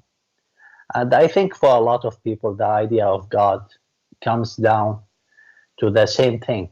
We don't know where it came from, so it's a guesswork. We say, okay, we know nothing comes from nothing, so it must be something that created this. No, this has become a philosophy. It's not really a reality, because as long as you're a person who believes in reason, that's mean everything have a reason. So there's no way there's no way that this universe exists for no reason, and from nothing, and from nothing, And CB, just to clarify, I don't believe anyone says it came from nothing. They just say we don't know where it came from. No. They say that the Big Bang. They say that everything created by the Big Bang, which is a big explosion. But in order to have explosion, you have to have something to explode. Yeah, I think no one disagrees with that. Yeah, too. And then in order to have something to explode, where this thing is coming from, whatever it is, I mean, let us go. There's something behind the thing, behind, and then at the end, okay, where the chain will end. So there is somebody. CP, I think that's where the crux of the argument. I think what we know now is there's a Big Bang. We can look at the stars. We can see that they are expanding. If we draw a line between where's the current position of this star and the previous position for that star a year ago, and we'll find a line between them. And if we do it to all the stars, we find them all come down to a point. And that's why we, scientists, have the proposal of the Big Bang. You see, I agree with you. All of those things, actually. I agree. The Bible just speaks. Finish. Hold on. Just let me finish on this. No, because this is endless. This is endless, my friend. There's people want to quote. But let me tell you something. The Bible speaks about the earth is hanging on nothing. Thousands of years before even they discovered that we have a space and we are hanging on nothing. The Bible speaks about the universe is expanding. The Bible is about many things. But we Christians, we never talk about the Bible as a book of science, because it's not. Because people, when they want, they say this is metaphorical. When they want, they say this is scientist. We don't want to do that. Book of God, not meant to be about science, but we find that a lot of evidence in the Bible confirming what the scientists today trying to find out. Took them a lot of time when it's in front of them. The globe of the earth, hang on nothing. The curtain of the universe, expanding the curtain. So it is simple words written thousands of years ago, and scientists until now, or now maybe, they are coming to a conclusion that those words are true. However, you know, still this is not the reason to believe in a book, because I might say something, it come to be true later. You know, I might say something crazy, and it come to be true. So this is not reason for me to believe in it, and this is the proof of it. Because first of all, I don't believe really in something called science. I believe in something called discovery. And discovering something is not really science. It is just learning today about it. Tomorrow, somebody else will give me more information. It might even prove that what I learned today is wrong. So science is a process of changing, even either multiplying by experience or by declining by proving it wrong. So science is not really real. Science is a kind of, let us try and see, and if it work, it work. And if the time change and what was working yesterday is not working today, then our science is not valid. So we have a vaccine for a virus, and then this virus became smarter. Then the vaccine is not working for the new virus, which is the same virus. He just changed himself just to fight what we try to fight him with. And then what we say, can we say that our science is not valid? Yes, it's not valid. This medicine is expired. This medicine cannot work. So now we have to find a new medicine which can fight the virus, which was a virus exists thousands of years ago, and he is just smarter than us. So we are trying to learn about how to fight a simple thing, and we are most of the time we fail big time, which means we don't have really a rule of science. We are just practicing, and the purpose of the practice is money, is not even science. So I want to say thank you, my friend. Well, the unfortunate part, CB, about this is, like, as you said, that the people who like have the biggest pockets are the ones who can sometimes run the show, and like eventually scientists or researchers they are means to an end. So like if they want them to work on something, they will make them work on it. No, science today is a business. As an example, the first job I did in my life when I was a student, I mean, like as a let us say sitting behind a table, it was correcting Arabic newspaper. Before they publish it in the morning, the old days, like they print it, they send it to you at home. Yeah. So I said, I was a student. I've been getting a job to to read the newspaper to see if there's any mistake in the Arabic grammar, or dots or something is missing. And I was reading articles about how bad the coffee. Every day there's an article written by somebody about how bad, and the names we do not know where the article is coming from. This Japanese guy, scientist, his name is etc. from Switzerland, and then after that, 3 months after, I start correcting articles about how good is the coffee. So I went crazy. I mean, what happened? So for the last 3 months, we are writing how bad it is, and now how good it is. At that time, it was how bad the coffee, how good the tea, and now how bad the tea and how good the coffee. So I asked the one in charge. He said, the publisher. You want to go ask the publisher? I don't know. So I went, and they said, there's companies, they pay us. Coffee companies against the articles which is making the coffee cause you nerve damage, cause you whatever. So all the article which is supposedly scientific, and people, they read them believing it's true, it is nothing but a fabrication. It's a commercial article to make you believe, buy this, don't buy that. As simple as that. You remind me, CP, of the scientists who say smoking is good, or the ones who say global warming is not correct. There are so many of these people. It is commercial. So CP, I just want, if you don't mind, I know you have many other callers. I just want to finish on something. I need just only 1 minute. Okay. When you said, I want to hear what you think about this. When you say okay, something came before this, something came before the Big Bang. Even if we assume the Big Bang is correct, where the bang came, what did explode, right? Something before it happened. And I think eventually, no matter how back you go, you will have to come to an origin like as they say, the unoriginated originator or something among these. Correct. I think that's like how you think about it. That is God. Yeah, and I think like the people who like on the other side, like the atheists or agnostics or whatever, they say, well, when we didn't know what caused the sickness back then, we assumed it's a smell, but like we can't know till we have evidence. Then we're gonna hold judgment. We can't say it's God because we're gonna hold judgment till we know exactly what it is. That's like for this point, CP. I really like your content. I want actually, I know how much time you have. I know you need to move on, but I want to ask you. Today I was talking to my brother, and he's like, he's still a Muslim, and every time I tell him, okay, listen, there are like stupid hadith that in Sahih Bukhari, and when you come to them, and I tell you about them, you're gonna tell me, well, this is not correct. So I was asking him about like he told me there are 5 rules.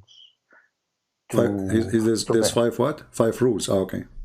Yeah, 5 rules to make sure the hadith is correct, which is, I really don't like it. We just today had the conversation.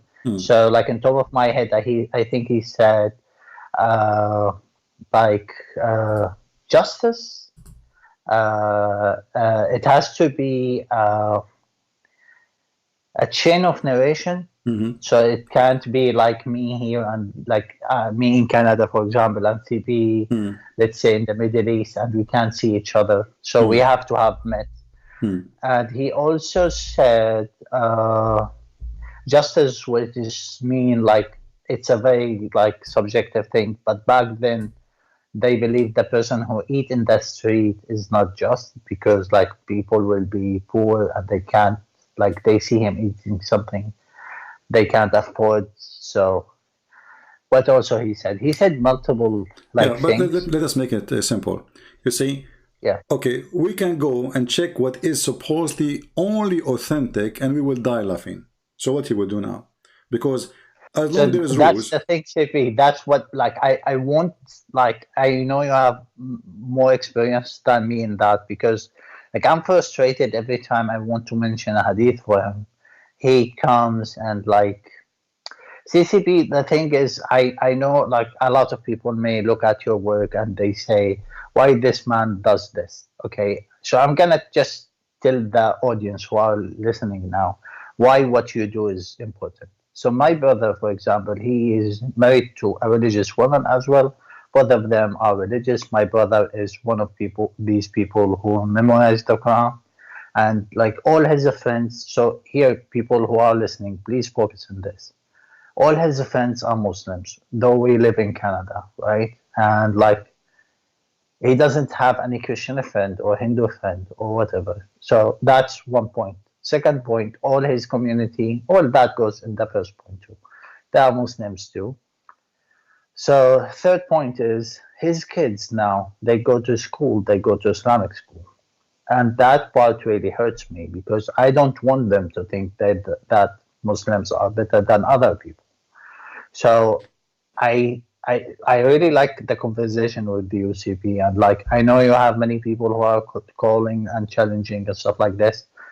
I want to come down to a point where like I can tell my brother, okay, answer to this 1, 2, 3, and he can't answer because I want him out of this bubble he's living in. Well, you know, if you want, you can ask your brother to join you in a conversation with me, and I will speak to him very nice. You know? Well, CP, the problem is, you know, there are a lot of people who poison the well, and they say this person is not educated. Listen. Yeah. If he says not educated, he said, okay, so then you will laugh at him. You know, we will laugh at him if he is not educated. No problem. Let us laugh at him. Because you're not educated, people will laugh at him anyway, you know? So let us laugh at the Christian Prince, let us call him and see. So we will, and then we will find out who is educated, who is not. So, you know, because this is the best way to understand, you know, like in order to see what is a disease, you have to bring the patient to the doctor, because every individual is different, by the way. Every human being is different. And we are different in everything, including how we think. Like, you know, even a person who is a Muslim, you know, you ask him a question, the same question about Islam, he will give you a different answer from other Muslim, because he thinks differently, unless he is reading something copy-paste. So why you are a Muslim? Okay, when Muhammad, he said in the Quran that there is a king, his name is Solomon, and this guy, he died, and nobody noticed that he is dead, and according to the stories, he was dead for a year, and nobody noticed that he is dead until the worms ate his stick. How in the world that can be explained? I mean, how stupid it is. He will tell you it's a miracle. I listened to your previous No, because this is not a miracle. You see, this is not a miracle, because I can say, okay, God can make you stand for a year, no problem, but nobody notice. So if God don't want you to notice, he do not need to make him dead anyway. You know what I mean? Well, he wanted the jinn, like the angels or whatever, for the people who are listening who don't know what jinn is, it's like ghosts, basically. No, the jinn, they are not. Jinn are they have a physical body. They just can't go through things, but they are physically exist, and even they can have sex with Muslim women or Muslim men. So jinn are not really aren't they invisible? Yeah, this is the only explanation why we cannot see them, just to cover the stupid lie, you know. I mean, why we cannot see them? Because simply they are invisible. But at the same time, they have a penis and they have a vagina and they can have sex with Muslims. So how they are invisible, but in the same time, they have a physical body?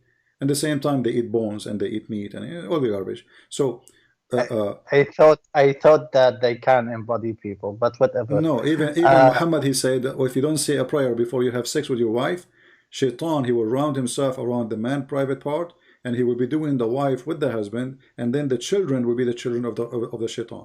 So tons of a stupid story. It does not make sense. This thing is just like obnoxious. Yeah. You know, like, so, I wish I know these hadith when I was in my circle. But back to the point, I think he would say that God wanted the genie to think he's alive or something along these lines, so they'd finish building the mosque. If you believe in something stupid, you know, you can believe in it. Why not? I mean, if you decide to believe in it, but doesn't make you smart and doesn't make it true. I understand. You know, but I think you know better than me that, like, child indoctrination, like I you know, when you said that atheists come to the church and make fun of people, I would never do something like this, because I think everyone is smart. Like, there are smart Christians, there are smart Muslims, but unfortunately, like, everyone could believe stuff like this. When they are young, they get like indoctrinated by it, right? So the other day I was talking to him. I told him, like, how come that I think it's Yunus. I think it's Jonah in English. Yeah. He got eaten by the whale, and like he lived there for 3 days. And he told me, well, in the Quran it doesn't say he ate him. He said he caught him with his mouth. The word in Arabic, it's iltaqamahu. So I told him, like, and I really, like, I wasn't trying to make fun of him, but like I burst into laughter because I told him, like what was he doing in his mouth 3 days? Like, there like a 3 rooms and a bed and the bathroom, like inside, you know, like he had his bed and like sleeping inside. Like, that doesn't make any sense. But like, when you are a Muslim, you are raised to believe that God is the ultimate truth, and like, these comes down as technicalities, and like, you wouldn't really, unfortunately, I know, like, from the outside, it's obvious that it's obnoxious. Yeah, but you see, like, it's not the story. Like, the story exists in the Bible, and speaking about the like Jonah, or like, which sound like he was dead inside the whale, and God resurrected him, because he said, you resurrected me, you brought me back to life. So in Islamic stories, Muhammad always, he copies stories from other books. Sometimes it's from the gospel, sometimes it's from the Torah, and sometimes from books of tradition, which is, can be stupid, like the story of the ant and, Solomon. But anyway, we spoke before about miracle. He can say to you it's a miracle, and I can say it's a miracle. I believe that God can resurrect people from death. All of this can be proven and cannot, let us say, cannot be proved. I mean, if I was there, maybe I can say, okay, I will prove it to you, but I wasn't there. However, God cannot be stupid. We have to agree on that. So when we have a God, he is stupid, that God cannot be God. And this is always fit with the God of Islam. He is so stupid. See, I think it's obnoxious. Human can be stupid, but God cannot be stupid. God and stupid doesn't make sense. It's a stupid idea to believe in God. He's stupid. So when we prove that Allah is stupid, then we just prove that Islam is a fraud. So I do not need really to go and discuss something no one can prove or disapprove. Like, okay, Allah, he created the earth first. Okay, science says no, the earth is not first. No problem. But this is a scientist is making a study, and it's, for me, it's at the end of the day, is a theory. So okay, maybe Allah is right, maybe the scientist is wrong. However, still the God who says stupid things, as an example, who do not remember which one he created first, he cannot be God. So when, like in chapter 41 and chapter 79 and chapter 2, one chapter says that Allah created the stars before the earth, and the other one says Allah created the mountains before the stars. How God, he don't remember how and what he created first? That is a stupid God. Here it's so clear. You do not need to be genius. You do not need to be scientist. We do not need to do chemical laboratory testing. You know what I mean? Yeah, today I was listening to someone who was talking about Surah Al-Kahf. Al-Kahf chapter, which means Al-Cave. There is something funny about this chapter when he talks about, and if I can understand correctly, it's something that was copied from, I think it's a Christian story. But what happened is, he says, well, the Quran says, they say there are three people. Yeah. And for those who are unaware, the story talks about people who were persecuted because of their religion, and they went to the cave and slept there for 300 years, and then they woke up.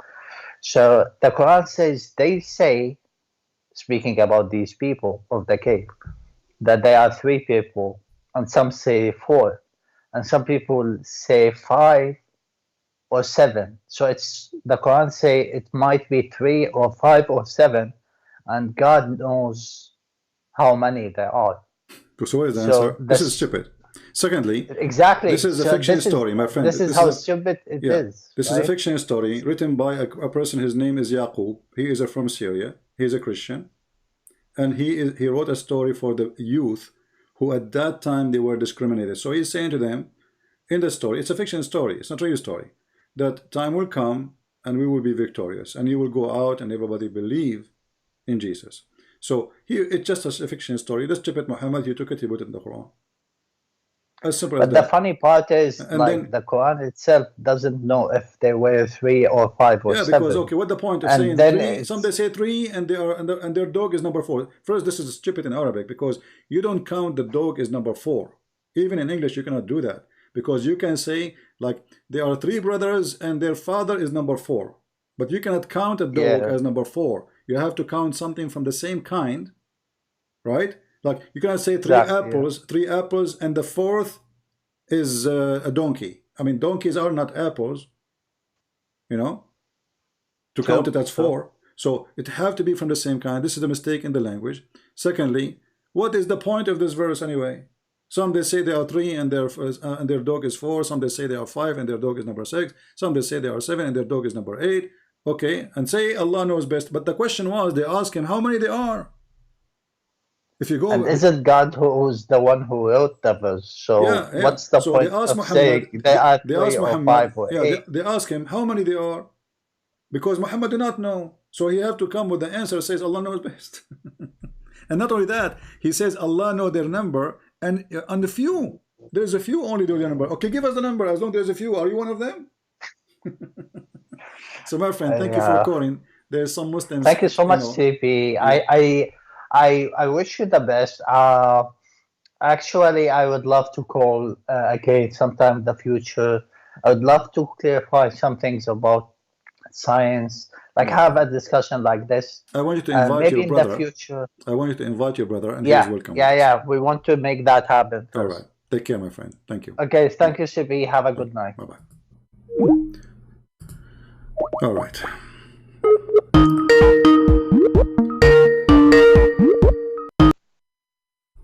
Hello. Hello. Yes, my friend. You are giving me names and calling me names in the chat. So how I can help you? Allah is one. Can you answer? Answer what? What I sent you. You tell me what you sent me. Can you read it for us? No, you read it and you answer. Well, you know, this is dirty work. You are saying to me, in Zayn Shafiq بتحبي تبي مصاصة.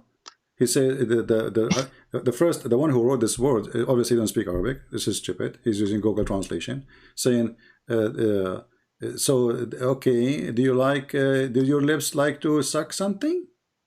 Who is this guy who said that? Who is the stupid? This is you? No. Do you believe that Allah is law? I don't know. I mean, I'm asking you now. You send me this and you are asking me to answer it. I mean, this is silly, stupid. Your lips like Musasa, like to suck what? But do you believe Allah is law? No, you're changing topic now. Do you believe Allah is one? Who cares if Allah is one or three? Allah does not exist anyway. How he can be one? Can you prove to me that Allah is exist? Do you believe that Allah is law? Is what? Law. La? Yeah, for sure. I don't believe that. I'm saying Allah, he said that in the Quran. You see, where? Okay, go with me. Open the Quran with me. Chapter 1, the first chapter in the Quran. Okay, let us go to verse number 1 and then verse number 2. It says, Bismillahir Rahmanir Rahim. Correct? Yeah. Okay. Verse number 2, it says, Alhamdulillah Rabbul Alameen. What is Allah? What happened to Allah? It's Lillah. Lillah, thank you. Lillah. Yeah. Lillah. It's a contraction from Illillah. There's no Illillah. I mean, are you adding letters now? Yes, it says Li. It says Li, Lah. Li, what Li in Arabic mean? No. This is not true. My friend, I'm asking you, what Li in Arabic mean? Alhamdulillah. What Li mean? This is talking about Alhamdulillah. So basically saying Alhamdulillah to Allah. Okay, but there's no Allah. You see, what is, okay, read with me. Look in the screen. Do you see the letter A in the beginning? Letter A in verse number 1 is exist. In verse number 2, it disappear. What happened? Who ate it?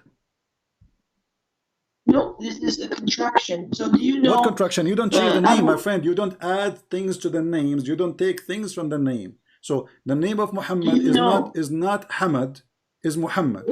So can we take letters? We cannot. So is the letter A is part of the name of Allah? Do you know Abu al-Aswad al-Du'ali? My friend, this guy is even not an Arab. So are you saying that the Arab guy is the one who correct your Quran and correct your religion? This guy is a Persian. I'm asking you. I know who is he, but what does have my question? I'm asking you now. Does it in front of us? Does it in front of us show that the first word here have A, and this is the A, and the second one does not have A? What happened? Okay, so the alba made with the last letter of Bism with kasra, it sounded Bismillah. So let's go back to, for example, Abdullah. The word becomes different because you add the kasra. If you say like Muhammad ibn Abdullah, because like it's accepted grammatically. So Allah is simply. We are not talking about kasra. Yeah. First, kasra and dhamma is not exist in Arabic. This is something additional. Secondly, do you know that those letters is just those movement is a letter, which means when you say wa or dhamma, you are just deleting a letter, taking away a letter. So in order not to add a letter, you take it off, the same as the shadda. So like as an example, when you say ar-Rahman, it is not one ra, it is two ra. So we add shadda. So we save one ra out of the word to make it one ra. So we don't write two ra. So, but this is not the question now. Why in the first? No, it's not the same thing. Because if Allah is a name, you cannot take from the name anything. You cannot take letters. You cannot add letters. Let me ask you. Let me ask you. Is the Masih al-Masih? Can we take letters from it? And if we can, which letters we can take? Show me one Muslim who worships Allah. Because you Muslim, you are reciting. You don't know what you are reading. Okay, if I ask you what Allah mean, go ahead, tell me. Allah is God. But it's another question. I'm asking you what the word Allah mean. Is it a name or a word mean God? It is a name. Okay, every name have a meaning. What the meaning? It means God. You just said to me it's name. It's not the word. So what's wrong with you? If it is a word mean God, that's mean we say God. We don't need to say Allah. You Muslim, when you say Shahada, you say there's no God but Allah. You don't say there's no Allah but Allah. So obviously Allah is a name for you. Okay, so what the name mean you do not know. What Israel mean you do not know. Who is Israel you do not know. What Jibril mean you do not know. What Mikael mean you do not know. So you Muslims, you steal names from other religions and you put them in your word and you read them, but you do not know what they mean. And this is exactly what happened to you when we speak about Allah. Who is Allah? You say God. What Allah mean you do not know. Okay, but listen, you still can't find me a single Muslim who said Allah is God. My friend, I don't care if a single Muslim he say or he don't. That is because of your ignorance. As an example, I can find you a single Muslim, you know, who say that the father of Abraham is Azar. Is that true or not? The father of Abraham is Azar? Yeah, the only single Muslim he believe in that. Is that true or this is a mistake? This guy is mistaken. No, it's Azar. Okay, what Azar mean? Why does that matter? It matter because you see when okay, names are given for a reason, so it does matter. So why it's matter to your prophet to tell you how many times you shake your private parts? So those are more important questions. What Jibril mean? Which one is more important? Shaking your private part how many times, or knowing what Jibril mean? What Jibril mean? Okay, I'll tell you. So I'll tell you what Masih means. What Masih mean? Go ahead. So Masih comes from the Arab word Masih, which means wipe. Which mean what? Wipe? Wipe. Okay. He wipes away all the disbelief of those before him. You wipe what? You wipe what? All the disbelief, kufr. So the Messiah will wipe all the kuffar. Yes. Okay, and that is coming from the Arabic word masah. Yes.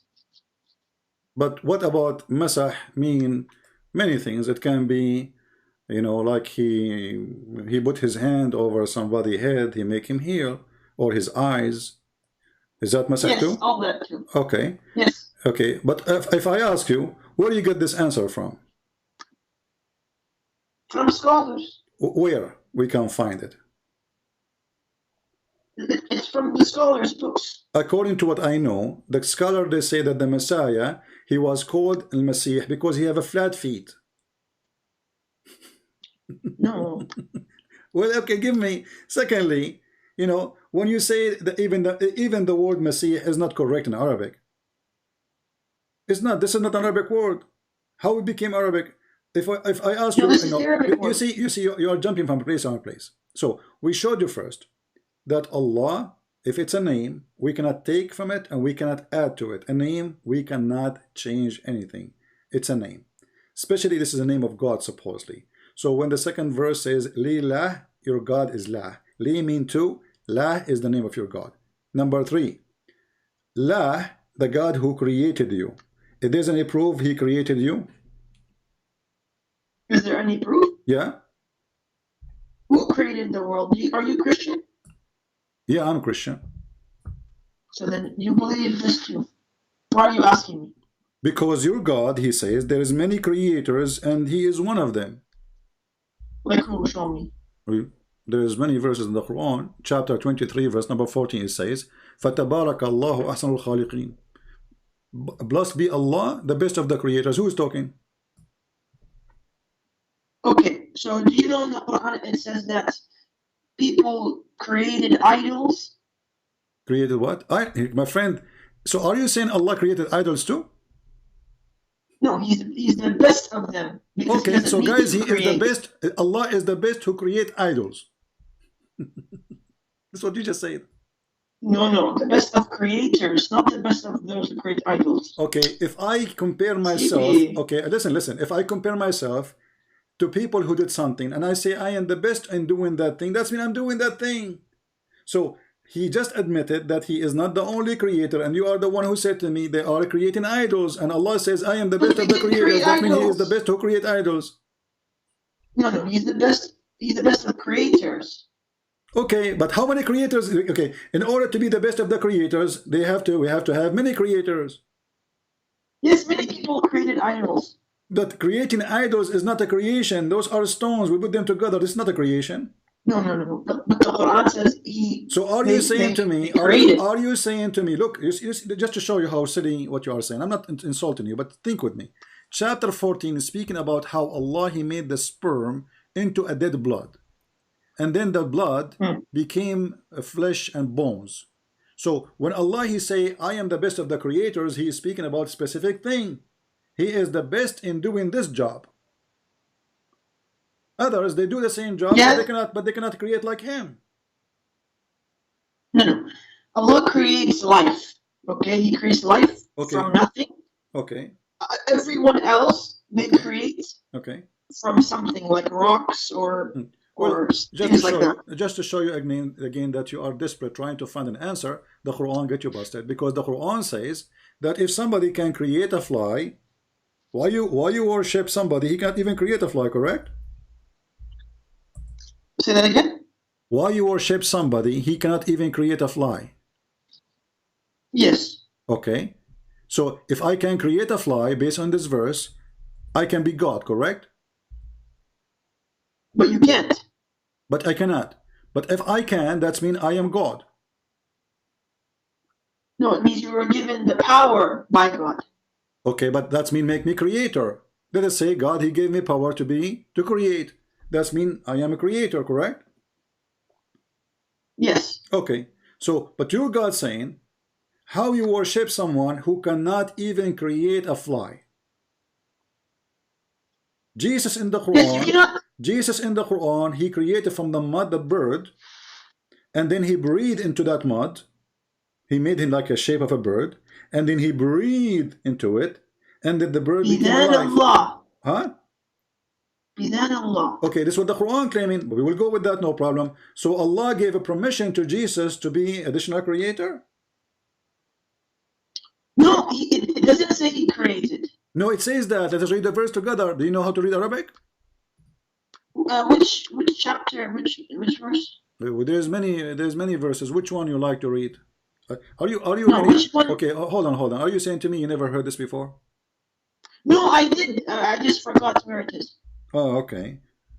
But before we go to the chapter, I want to make it clear.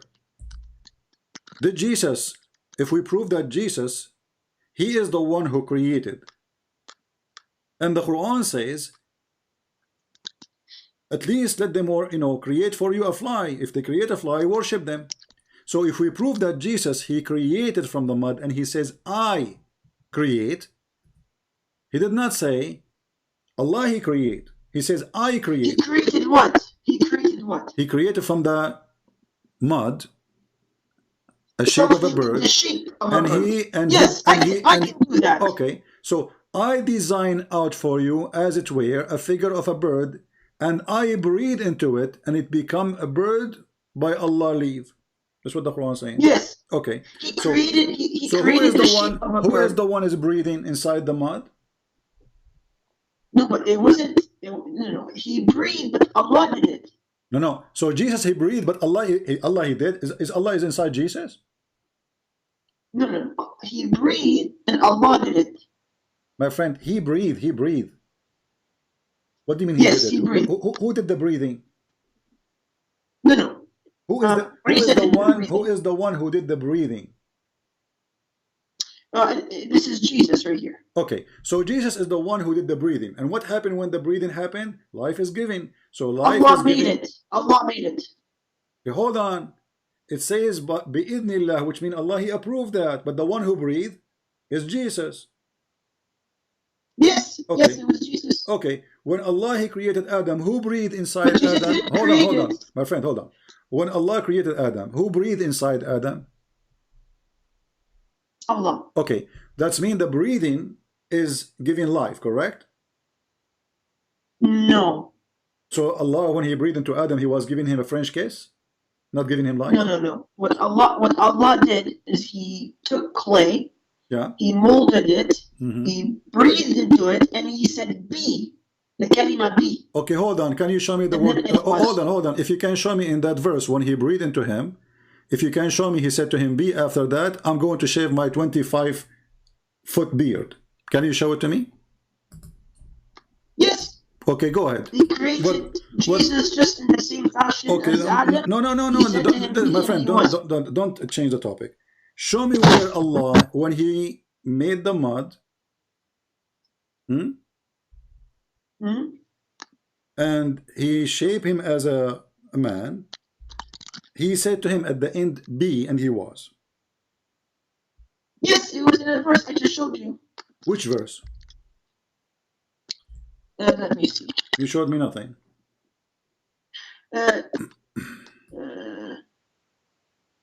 It is in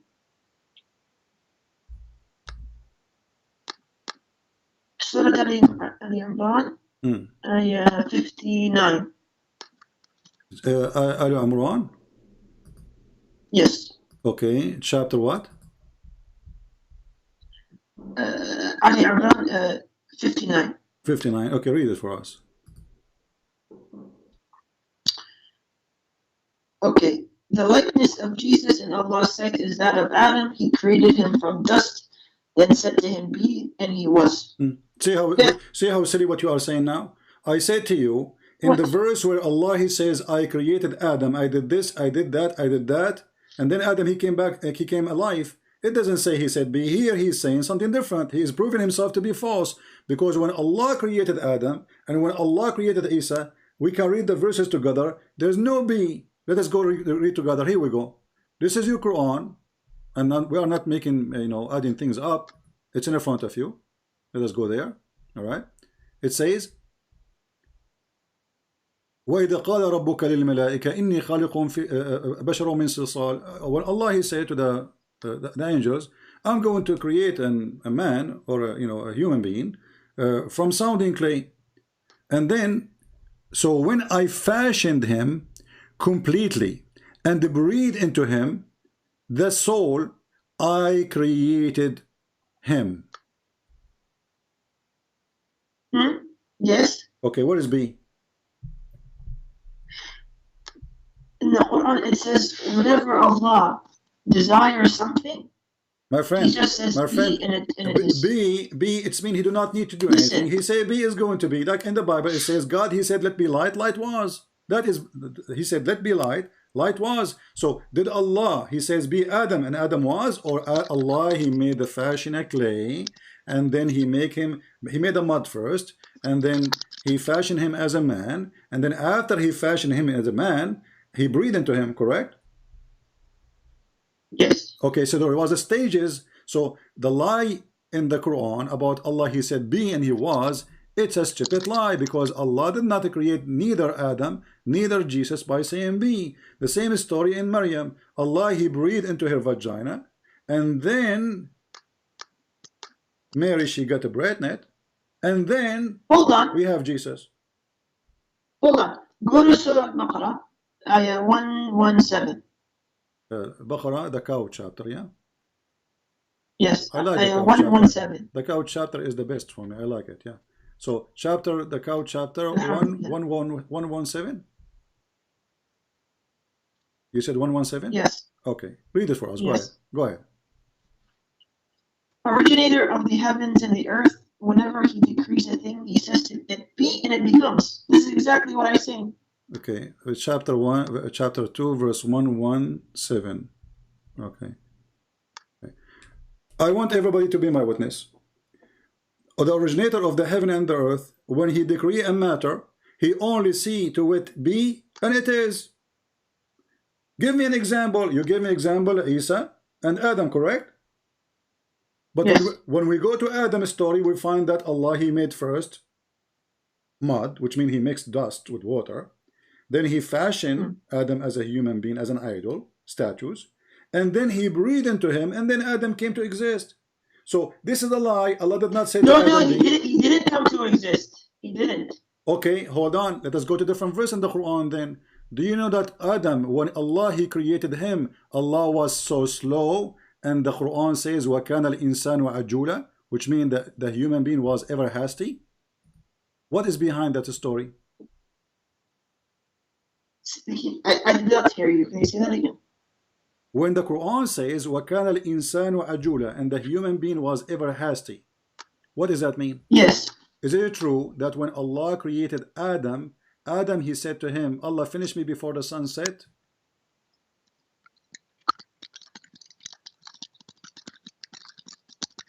Which verse is it? My friend, chapter 17, verse number 11. Chapter 17, verse 11? Mm-hmm.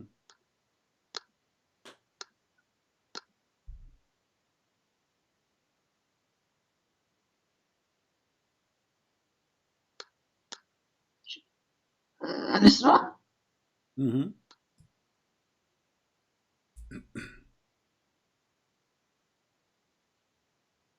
Okay.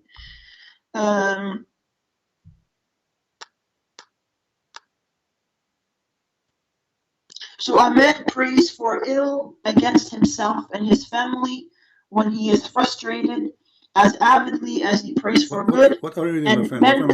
My friend, you are reading different story. I'm reading. What are you reading? No, I'm not. What verse? I'm reading. What verse are you reading? The one that you're showing. There's no family, and there's. What are you talking about? What is this? Where is the word family there? And mankind is ever hasty to pray against himself without contemplating the consequence thereof. Which is now in the Quran. Yes. Okay, what does that mean? What does this verse mean? This is not about Adam creating. This is not about Allah creating Adam. Okay, what about we go and read the interpretation? I'm on the interpretation. I'm on Tafsir al-Jalalain. Oh, you are in Tafsir al-Jalalain. Oh, okay. Well, we can go to Tafsir al-Jalalain. What about Ibn Kathir? What do you think about Ibn Kathir? Okay, Ibn Kathir, he's a respected scholar, but we don't accept everything from him. Okay, so do you accept al-Jalalain? In this part, yes. Oh, no. So are you being a hypocrite? You accept when you want, you reject when you want? I'm asking you. Be honest with me. I'm asking you, my friend. Do you accept al-Jalalain? Do you accept al-Jalalain? Or you don't?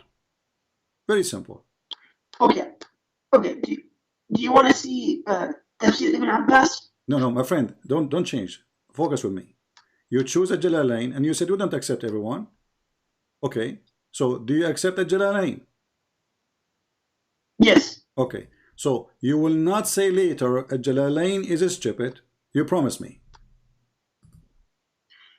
Everyone can make mistakes. We have to look at all the scholars. So now if a Jalalain he said something stupid, you will say this is I don't accept, correct? No, they don't say stupid things. You can't say that. But you just say it. You have to look at the entirety. Okay. You have to look at the entirety of the scholars. You are saying to me that a human being is given permission to give interpretation for the Quran, but he gave a wrong interpretation for the Quran? No, it's not wrong interpretation. It's just one interpretation. So what interpretation is the correct for you? It's whatever their ijma' on. Okay. So if there is anyone oppose the interpretation of this verse of Ibn Kathir?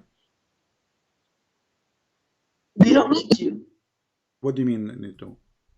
I mean, because you said okay. You said the opinion. Okay, I'm asking you now. So when Ibn Kathir he give us the explanation, is he lying? No, he's not lying. He's just giving one interpretation. Okay, what about the other one interpretation? Why the other ones they don't say Ibn Kathir here is lying? This is wrong. They don't disagree with him. They just have less information. Ibn Kathir he give you details. So what's wrong with that? Okay, let's see. Fine, let's see Ibn Kathir. Let's see it. All right, let us go to Ibn Kathir and we will read together. I will open it in English so you can read. I don't know if you speak Arabic or not. I'm assuming you don't. So let us go to Ibn Kathir and we go to verse number 11. And this is Ibn Kathir. That's put in the screen. I don't know if you can see my screen or not. This is Ibn Kathir. It says here, وَكَانَ الْإِنسَانُ عَجُولًا. Salman al-Farisi, and this is hadith. This is the companion of the Muhammad, not somebody from the, he said, he mentioned the story of Adam when he wanted to get up. His soul reached his feet, and when his soul was breathed into him, it entered his body from head downward. When it reached his brain, he sneezed. He said, Alhamdulillah. And then Allah said, may your Lord have mercy on you, O Adam. Then when it reached his eyes, this is his soul, he opened them, and when it reached his body and limbs, he started to stare at them in wonder. And he wanted to get up before it reached his feet, but he could not. He says, O Lord, make it happen before night come. What say you about this? Okay. So did you read in the beginning? It says your voice, my friend, is not too loud. If you can speak louder, please. Can you hear me now? Okay. Yeah, get closer to the microphone. Okay. So in the beginning, it says Salman al-Farisi. Okay, is he a liar? Is Salman al-Farisi a liar? I didn't say he is, but okay. No, is Salman al-Farisi a liar? No, I said, did he say something accurate? I don't know. Okay, let me ask you. Did Allah did Allah created Adam in certain time? Like here it says before the sun set. Did Allah create him really at that time, like before the sun set? So when did God create Adam in the Bible? They don't change the topic. I'm asking you, did Allah created Adam before the sun set? Or he created him at daytime or nighttime? Why does that matter? Well, because if Allah he say be and it was, then there's no need for time. But Allah took him a lot of time. Allah, like my friend, no. But, when I say be, the word be is a power to create things, or just a word I say? No, it's a power. Okay. But did Allah say? Power, Did Allah say let be mountain, and mountain was? Yes. Okay. Did Allah say be earth, and the earth was? Yes. Did Allah say let be tree, and tree was? Yes. Okay, let's go to the hadith, and everybody will be laughing at you now. This is your prophet saying the following. Allah created the dust in Saturday. He spent the whole day making only dirt. What say you? Which hadith is this? This is da'if hadith. You know what we can do now? This is da'if. No, you have to look at the chain of narration. You can't just give me a hadith without looking at the So if it's da'if, it's not chain. good. So da'if now is bad. Well, I have a surprise for you. This is Sahih Muslim. It is Sahih. Not everything in Sahih Muslim is Sahih. Here we go. Now we play the game. This is your prophet speaking now. So it is in the book of the Sahih Muslim, which is the most accurate book with the Bukhari. And now we say not everything Sahih Muslim. So are you saying you Muslim you lie about your prophet? No, is it in Sahih al-Bukhari? Okay, hold on. Listen, my friend. Come on, let's laugh together. How many days it took Allah to finish the earth? I think it was 6 days. Hold on. Are you sure? Yes, 6 days. Actually, you are right. So Allah, if he say be, and I asked you, did Allah create the earth by saying be? You said yes. Did Allah created the trees by saying be? You said yes. Did Allah created, so all what he need to say, be earth full of flowers and etc. and it's going to be. But Allah took him many days. So the fiction you are talking about, even the Quran is against it. Now let us ask you here the question. You said that Allah took him 6 days to create the earth, correct? Yes. Okay. How many days to create the heaven?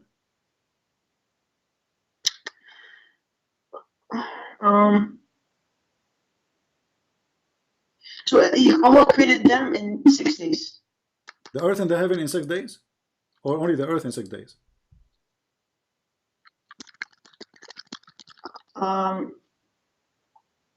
Yes, 6 days. All of it? Well, the Quran is stupid then. Chapter 41 says in verse number 9, do you verily disbelieve in him who created the earth in 2 days? Does it say that? No, that's included in the 6 days. Okay, where it says included, do you show me the word included? No, because it says heavens and the earth. My friend, what including? Hold on, my friend. Just focus with me. The earth alone. Does it say that Allah created the earth in 2 days?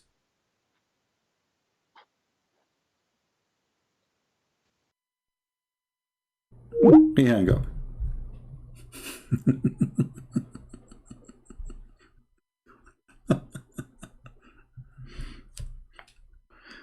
Oh boy. Happy ending.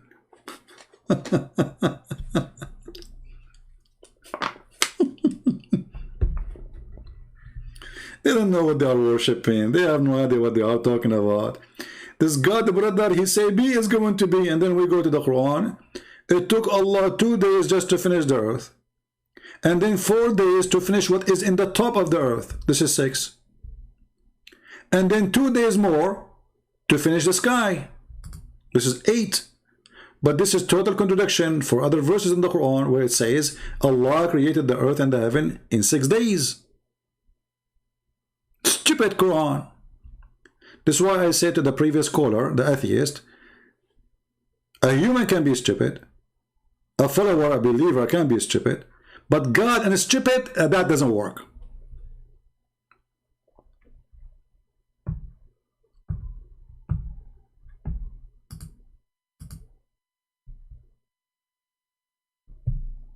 Do we agree? Actually, all of us, we can maybe sometimes do stupid things, you know? A human being, we do stupid things. Stupid decisions, stupid, etc. Human being do that. Not even one of us don't do sometimes stupid things. Let us see, we have a friend, a Muslim here. Mr. Habib.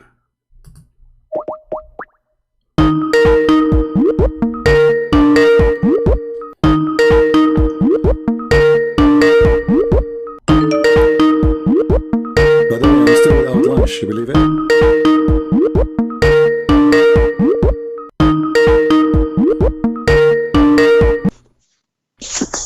Hello? Is your daddy gonna hang up again? Just a stupid idiot. Low class person. You don't even respect yourself. Idiot. Let's see. A person saying to me, CP, did you get the videos of Muslim performing miracle like a Christian in Nigeria? My friend, if Muhammad could not do miracle, the Muslim, they can do miracle. That's a joke. And actually, this is against Islam. Because the one who make miracles is only prophet of God in Islam. So those are scammers, and you know, in Nigeria there's even the Christian who claim to be Christian, they are scammers too. I believe most of this religious, you know, activities in Africa, there's tons of scams from people who claim to be Christian and people who claim to be Muslims. It's a big business. So don't waste your time with that.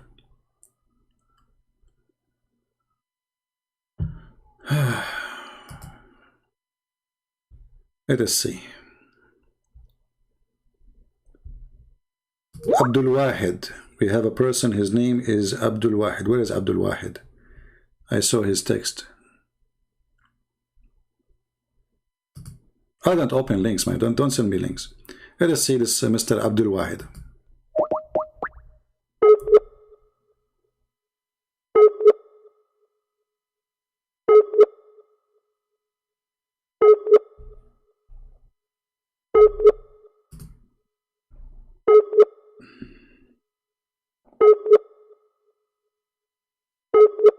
Abdul Wahid, his internet is not working.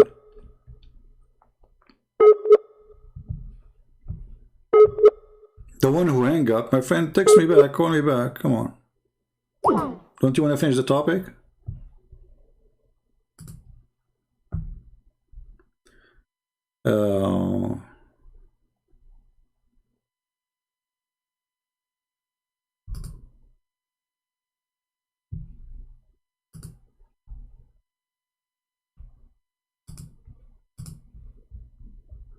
Let us see. Yeah, look like we are out of Muslims. If there's any Muslim would like to call us, try his best. Stupid religion. And not only that, read it chapter 41, chapter 2, chapter 79, and you will see that the stupid Allah, he did not know which one he created in order. Did he create the stars before the mountains or the mountains before the stars? Here,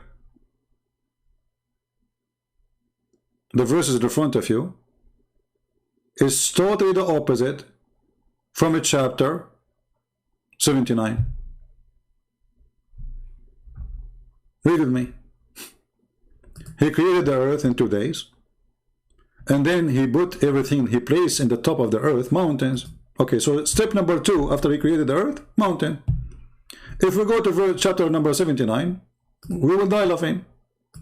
It is totally the opposite. So remember, stage number 2 after he created the earth, he created the mountains, and the last thing he created, the stars there.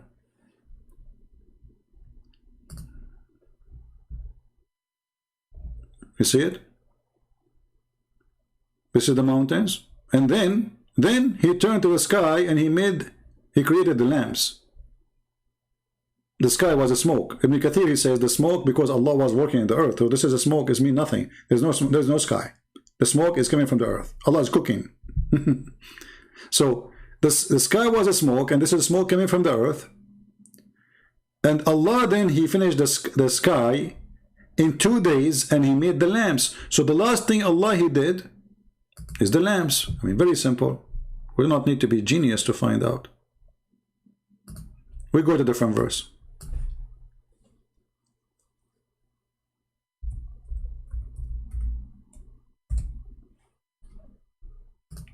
Chapter 79. Read with me and laugh. Which one is harder to create, you or the heaven? Okay. He raised the heaven. Okay. He put it in order. Wonderful. And then he made the day and the night. Okay, that's mean the stars, the sun. And after that, he made the earth flat. And after that, he put water.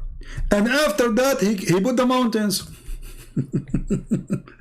So in this chapter, the last thing Allah he did, it was the mountains. The sky is finished. The stars is finished. After he finished finishing the sky, he went to the earth. In the other chapter is totally the opposite. This is what happened when your God is Abdul. He don't remember which one he finished first. What a potato God. Let us see this guy.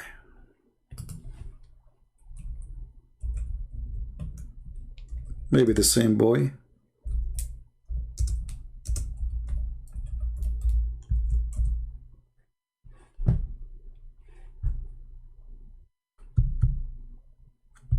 Very easy. You do not have to be genius. I mean, which one created first? The mountains or the stars? It's very easy. But when your God is Abdul, what do you expect? Abdulism. Abdulism in, Abdulism out. You put Abdul's Allah inside the rice cook, you cook him. Do you think you will get rice? No. Still you will get Abdulism. Stupidity. Because you put garbage in, garbage out. You can't recycle Allah.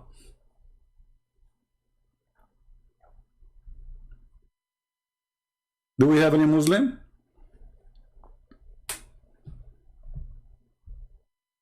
Are we out of them?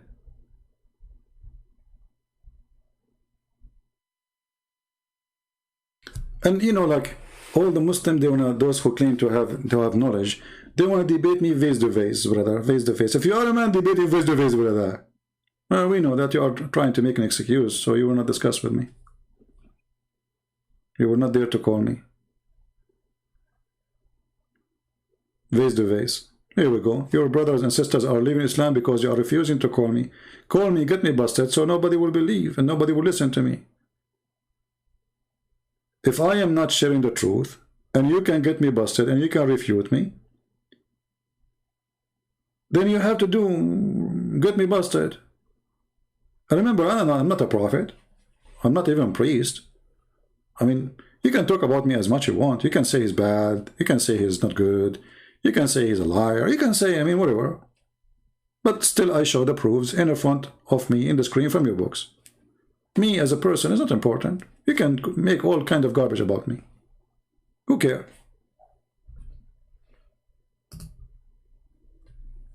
Right? And how come all those Muslims are so good the second you are an American or Canadian or blue eyes or ignorant in Islam, they will line up to call you? Have you ever seen somebody, he called me and he was successful to prove anything? The only one is successful, by the way, is Ultimate Fort. He want to teach me grammar in Arabic, but he don't speak Arabic. Genius. I said to him, how do you understand the Quran? I said, what translation you read? He said, I do not need to read translation. I said, do you know Arabic? He said, I do not need to know Arabic to understand that. What the heck? This guy, he don't speak Arabic and he do not know Arabic and he do not accept any translation and he do not need a translation and you do not need to know Arabic to know the Quran. It's a miracle. Abdul.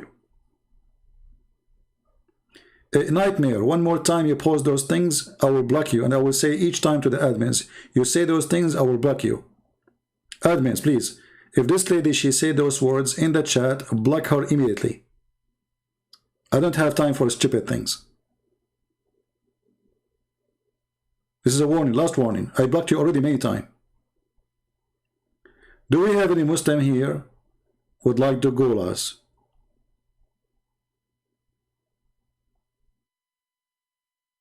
Anyone?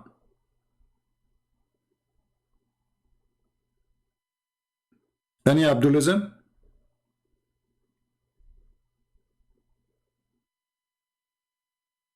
And you know, Christian Prince is so scared, I mean, to the point he is like begging for somebody to call him. He's so scared to the point he said, like, where is the Muslim to call me? You see how terrified I am? I don't know who's going to call me. Maybe Allah will call me now.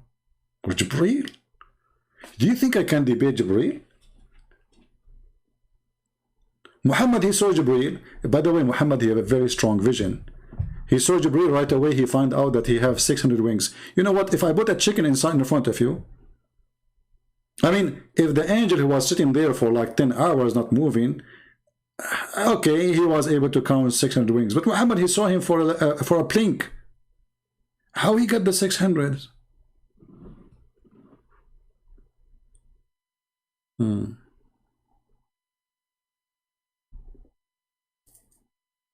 Do we have any Abdul?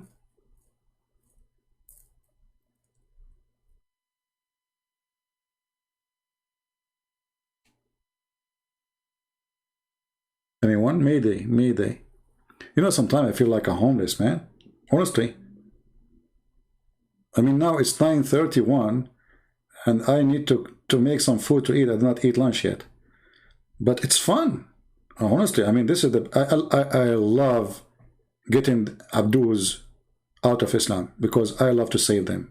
I believe that many of those Mohammedans, They are good people. They need, they are not, they are just deceived.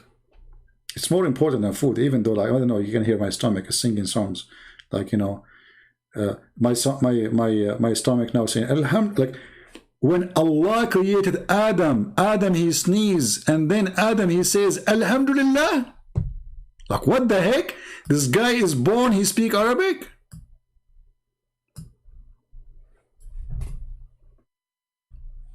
Astonishing. All of us in the Middle East, by the way, we know, like my mom, she told me when I was like 2 seconds old, I was saying Alhamdulillah, but I did not sneeze, I farted, I mean, the guy is just made, he speaks Arabic. There's no Arabic at that time. Arabic language is not even put together yet. This guy is just made, and he is saying Alhamdulillah. In which language? Arabic. And then Allah, he said to him, may your Lord have mercy on you. Who is his Lord? What a nice conversation. And then, brother, do you know this, the video on YouTube, like Ahmad, the dead terrorist? Ahmad, when he looked at his feet, this is exactly what happened. When the spirit of Adam reached his feet, he stared at them and he in wonder. Look at this. I mean, this is the first time Adam he see feet. Like, what the heck? What is this? Why they look like this? What is those things? There are fingers and they're moving them. Like, what? Wow. Oh, this is the toes. Look, the toes is moving. Takbir. So Adam was like, what? And then Adam, he wanted to stand up. Like, Adam, oh, come on, Adam. You're stupid, Adam. Just wait. What if you broke your leg now? You're not done yet. And the guy, he said to me, Allah, he said to him, be, and he was.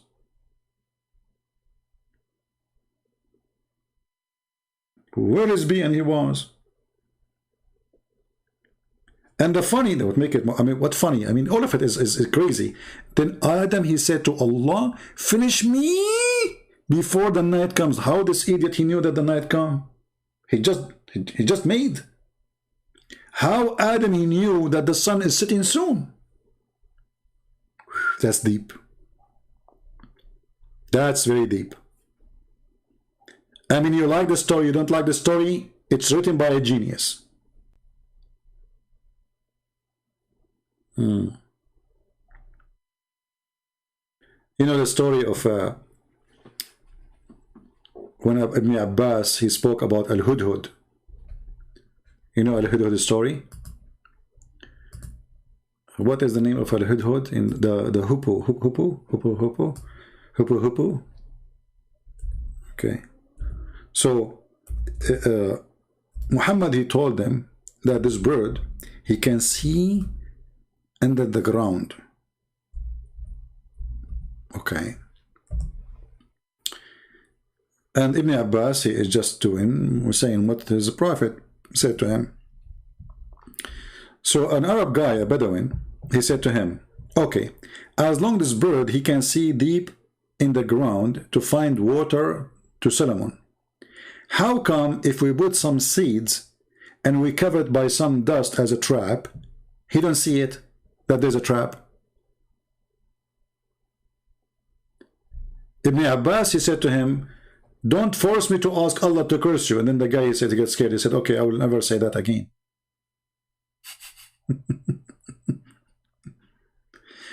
Brother, he can see deep in the ground, brother. So the guy, he said, okay, so how we catch it? By putting some seed in the top of a trap covered by some dust.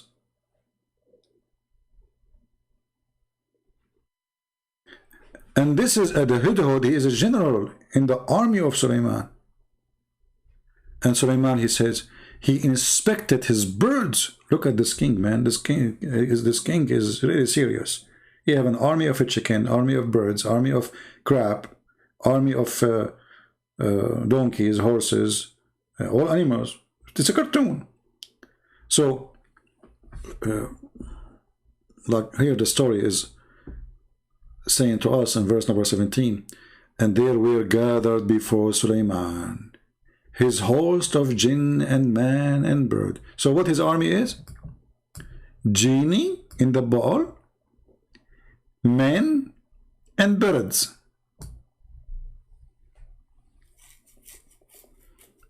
Did you see the video on YouTube, which is very funny? The guy, he is running and there's like a million chicken behind him. That is Sulaiman. Sulaiman, he won a launch attack, you know, like, okay, takbir, the chicken like, and they go like, okay. I mean, come on, imagine, especially if the whole army is just roosters. I mean, you can think about it, brother. And it's scientifically true, you know, I mean, come on.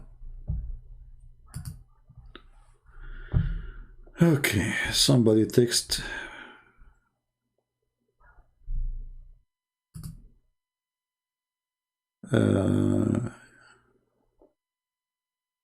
My friend, don't text me to tell me about ultimate fort. I will block you. You want to do that? Text in the chat.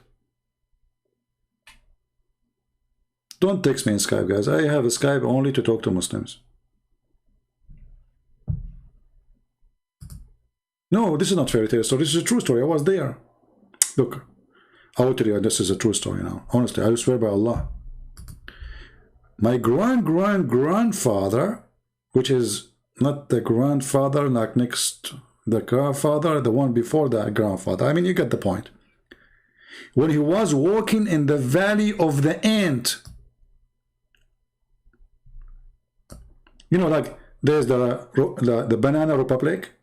In case you do not know where it is, I can tell you. Next to it in the border, there's the Republic of Ants. The Valley of Ants, there's nothing there except ants. I mean, you cannot live with them. They will attack you, my friend. Army. Billions of ants. They will eat you alive. So, when he arrived to the Valley of the Ants, Dr. Sulaiman, he decided to go vacation for the Valley of the Ants. Like, hey guys, where do you want to go today? You know? Should we go for hunting? Yeah, Prophet, where do we go? Let us go and hunt ants in the Valley of Ants. Let us explore the Valley of Ants. They have palaces there. So he went to the Valley of the Ants, and then one of the ants, look, man, this guy, he have ears. Like, you see, if you go now to shop for like a headset, they say to you, noise cancelling. That is exist in the Quran. Allah, he made Sulaiman do noise cancelling for all the other ants, because all of them, they are talking. Only one ant, he can hear her. Look at this. It's like, you know, phone call, like ta-da-dum, ta-da-dum. So one of the ants said, oh ants, look at this. She did not say, oh sisters. She did not say, oh brothers. She did not say, hey, why the ant? She said, oh, ants. I mean, is she supposed to talk to the chicken? I mean, if there's other than ants, they understand what she's saying? Let it go. I mean, come on. So, the one of the ants, she said, oh, hold on. Does it say she said? Hey, Muslim, ants don't talk. He will say to you, oh no, they communicate. I agree, they communicate, but they don't talk. It says qalat, which means she said something from her lips. And then Sulaiman, he heard her. You see it? So Sulaiman, when he heard the ant saying, go inside your dwelling, otherwise Solomon will crush you. And by the way, the Muslim, they have articles about this verse here. They say, the ant who guard the colony, they are females. How the Quran knew that? Abdul, in Arabic, we call all those insects female. We don't have word male ant, idiot. So a singular ant, we call it ant. Doesn't matter. By the way, I never look at the balls of the ants. Zubab, Zubaba, Nahl, Nahla, Naml, Namla, idiot. They are all females. They are desperate to find a miracle. So when Sulaiman, brother, he heard her speech, what is killing me, that the Quran, like he did not say that Sulaiman, he know what she said. No, her speech. She made a speech. So the end, she stood. She took the microphone. And she took, the stage. And she said, you know the thing?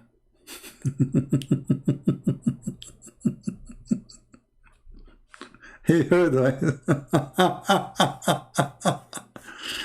Anyway. A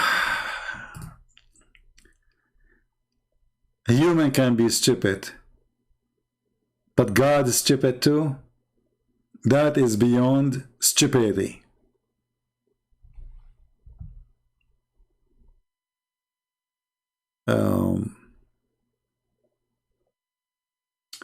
Who gave the title of the Quran? Well, the Muslims, all those titles you see is a fabrication. Like here, you see, the chapter of the ants. Did Muhammad quote the chapter of the ant? No. So what they do, they go and look like, what is this chapter speaking about? The most unique thing. The ant, we call it the ant. The cow, we call it, speaking about the cow, we call it the cow. It is silly. Quran, first, is not an Arabic word, and it's a wrong word for the book of the Muslims. This is an Aramaic word which means qarra wa ra'a. Qarra mean he say what he saw. Ra'a mean he saw. Qarra, he say. But Muhammad, he did not see to say. According to the Muslims, Muhammad, he received revelation by Jibreel, who he said things to him. He did not give him a book to see so he can read.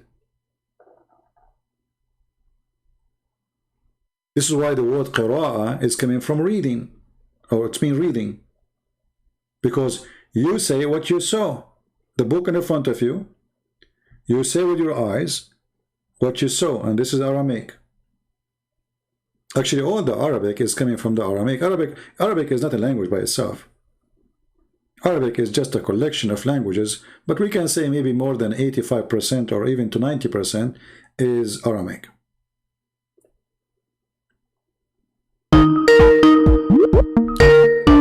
Oh, this guy is going again, or maybe he got some fuel. Yes, my friend. Hello? Yes, hello. Yeah, hello. Can you prove that Jesus died on the cross? So what happened to the topic? You hang up on me and you left. What we will do with the topic? You jump it? He hang up.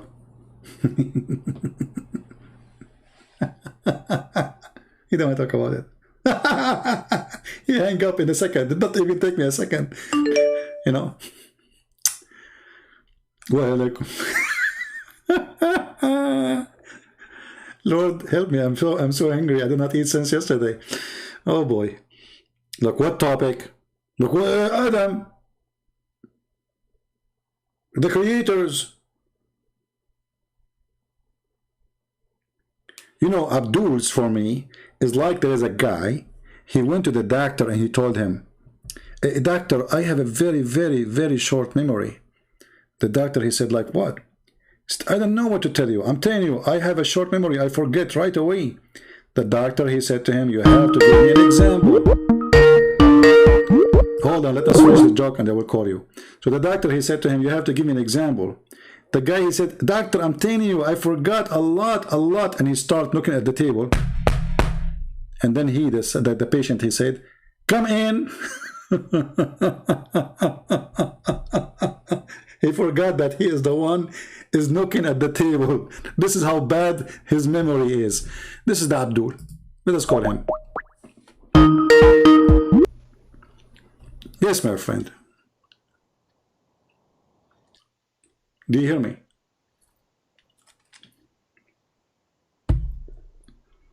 Hello? Hello? Hello Beirut, min fadlak. Are you there?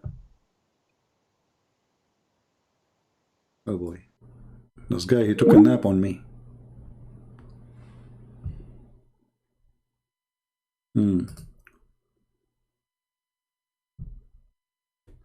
Come in.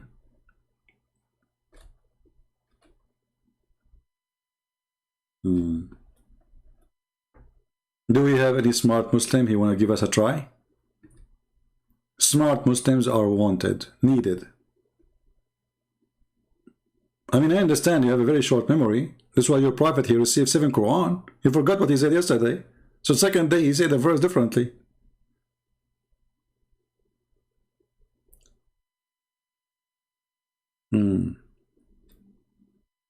Anyone? Yes, sir. Yes, Abdul. Can you hear me? Yeah, so what we will do with Adam and the creation. So Psalm 16. Did Allah create Adam by saying B, or it took him time?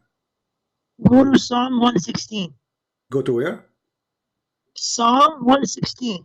What does have to do with the? Are you jumping now? You don't want to answer? You want to jump it? No, it's go to Psalm 116. No, I'm asking you why you are changing the topic. Why you don't want to continue? The Bible says that Jesus did not die on the cross. Okay, the Bible says Jesus did not die on the cross. Yes. Okay, are you sure? Yes. Okay, everybody will be laughing at you because you just admitted that the Quran is a book of lies. Because Allah in the Quran says that Allah, He put someone look like Jesus in the cross. Yes, I'm talking about the Old Testament. No problem. You are saying that Allah did lie when He said that Allah, He replaced someone, He cloned someone, and He put him in the cross, and He made them believe that the one who was killed is Jesus, correct? No. What no? Read the verse for me. Chapter 4, verse 157. Chapter 4. 157. Yes. Okay. What it says. What it says. Go ahead. So it's talking about the Jews who said that we killed the Messiah, the Jesus, son of Mary. Okay. But it said they did not kill him, nor did they crucify him. Okay. But it was made to appear to them. Okay. Okay. Okay. What does that mean? So, what does that mean? But this verse does not say how it was made to appear to them. No. You see, I don't care how. It says it made to appear to them. So it means This is what they saw, correct? This is what they saw. Okay, thank you. So now we have witnesses in the Quran, Allah witnessing that the Jews, they saw that Jesus was on the cross. Do we agree? Yes, the Jews saw Jesus on the cross. Thank you very much. So now you prove to me that it was not Jesus, you idiot. Because if the Jews, they agree and they say we killed Jesus, and Allah witnessing that the Jews, they saw Jesus in the cross, now how in the world it is not him if they saw him in the cross? Go ahead. وَمَا قَتَلُوهُ. Don't repeat. Don't repeat. That's another question. You just agreed that the Jews, they saw Jesus in the cross. You said that. Everybody heard you. You cannot take it back. It says, read the last part of the ayah. You cannot take it back. No problem. No problem. You want to sing for me? Hold on. You just said, everybody heard you. I said to you, did the Jews see that Jesus was in the cross and they killed him? You said yes. This is what they saw, but it wasn't Jesus. So what they saw is what is going to count only, because isn't it the Quran asks for 4 witnesses to prove a crime, like adultery as an example? So we have thousands of witnesses. Allah have no witnesses. Muhammad have 0 witnesses. It's a guy who came 600 years after Jesus. He was not there. He was not watching, and he have no witnesses when all the Jews, according to the Quran, they saw Jesus on the cross. So who is the stupid here? Isn't it you who said that if the ijma, if they agree, the majority they agree, correct? So the majority, and not only the majority, actually all of them, all the Jews, they say we killed the Messiah. Not a single Jew, he don't say we don't kill the Messiah. So not only the majority, all the Jews, they saw the Messiah in the cross. So what is the proof that was not the Messiah when all the Jews, they saw the Messiah. I'm listening. Go ahead. Okay. So in the Bible, if you read it, there are two people who are named Jesus. Okay. The first one is Jesus, the Messiah. And the second one is the person next to him. Okay. Yes. Okay. And so they confused him like this. But look what happened, my friend. You see, when I say Muslims have low IQ, I'm not insulting. If you read the verse in front of me, the Quran says that they said we killed Isa, the son of Maryam, the prophet of Allah. The other guy, if his name is Jesus, he is not the son of Maryam, and he is not the prophet of Allah. Who's the donkey here? You tell me.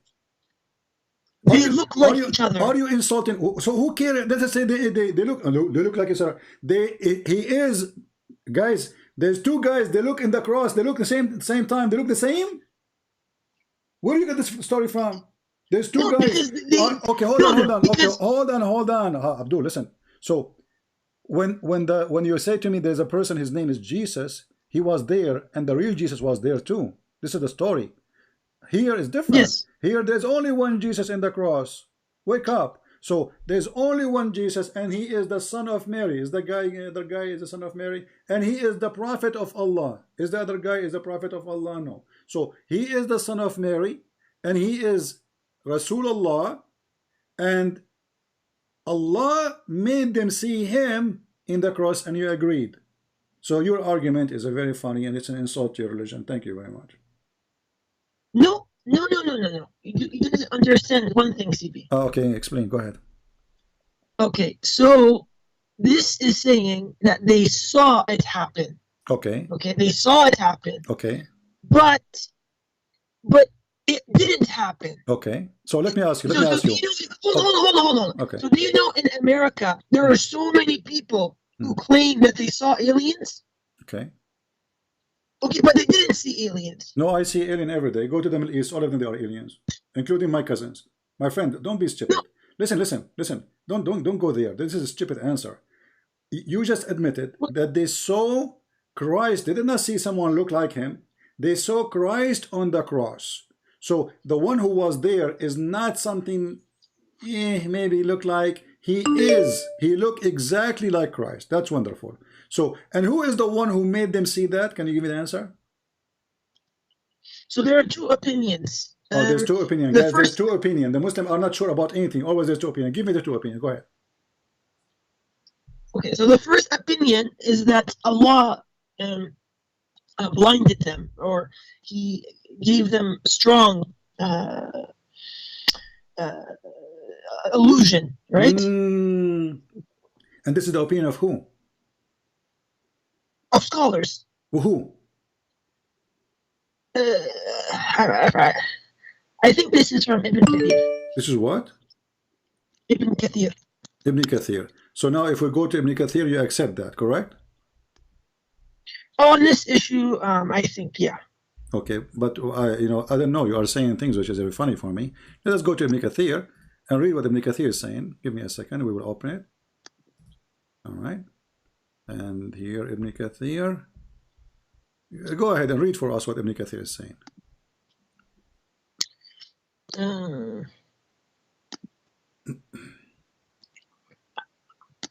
I can't see it on the screen. Oh, you need me to show it to you? You can open it from your side. Okay, hold on.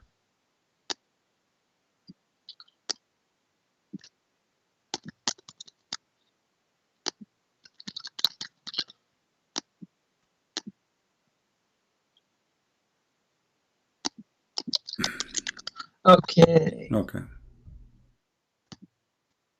So it says,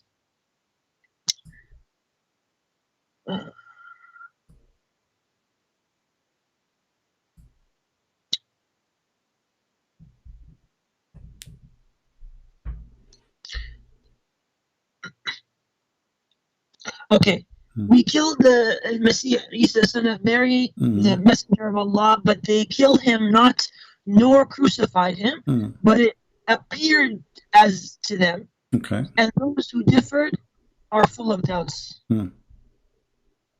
Yes, this is it. So how it appeared to them, and they are full of doubt, this is stupid. If it's appear to them, that means they are not full of doubt because they saw it.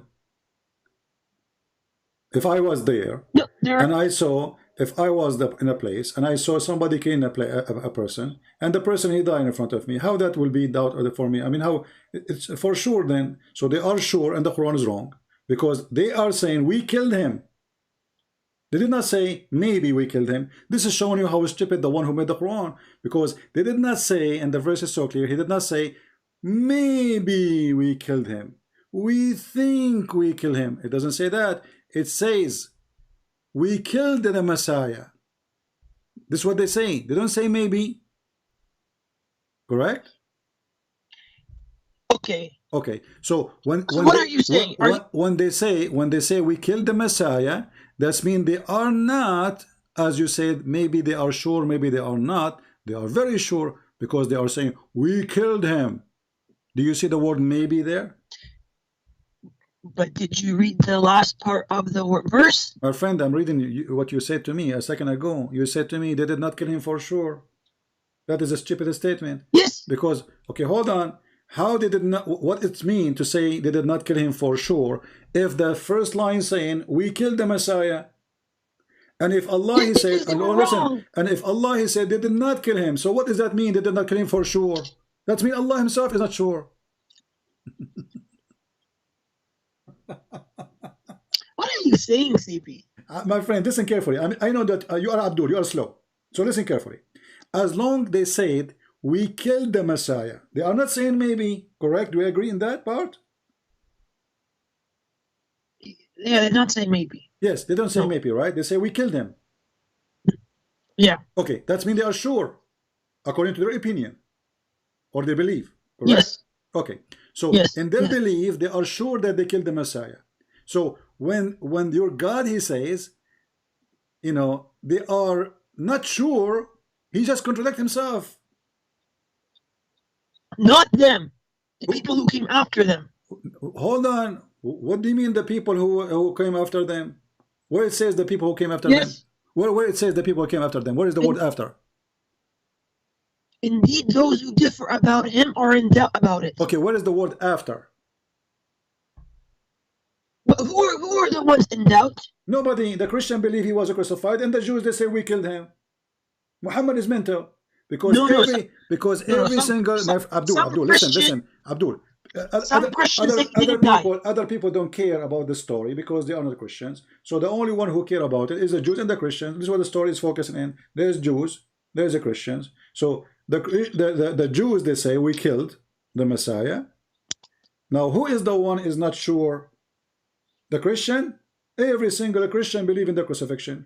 And as you see, and you are the one who confirmed to me that the Jews are sure in their belief that they killed the Messiah. So the Quran here inserting a stupid thing, full of doubt. Who are those who they are full of doubt? Nobody knows, because there's nobody. Christianity, all of it is based. But why do you talk about the Quran and not the Bible? My friend, because if I read for you from the Bible, I will show you that you are a fool. But it's better for me to show you that you are a fool from your book, because you cannot deny it. So if I spend my time for 10 hours explaining to you the Bible, you will say I don't believe it anyway.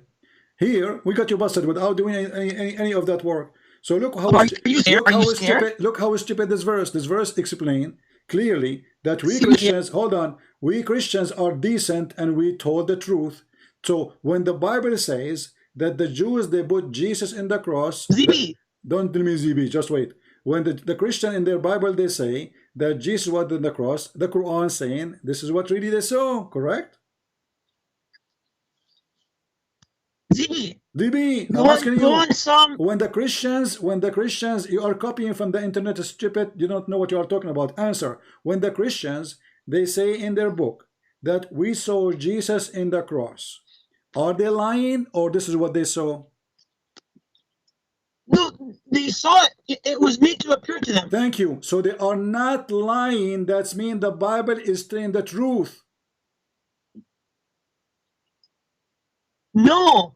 Okay, hold on. I'll tell you why. How no? You just said you are the one who just said they saw that. You are the one who said. Okay, the Bible was not written by eyewitnesses.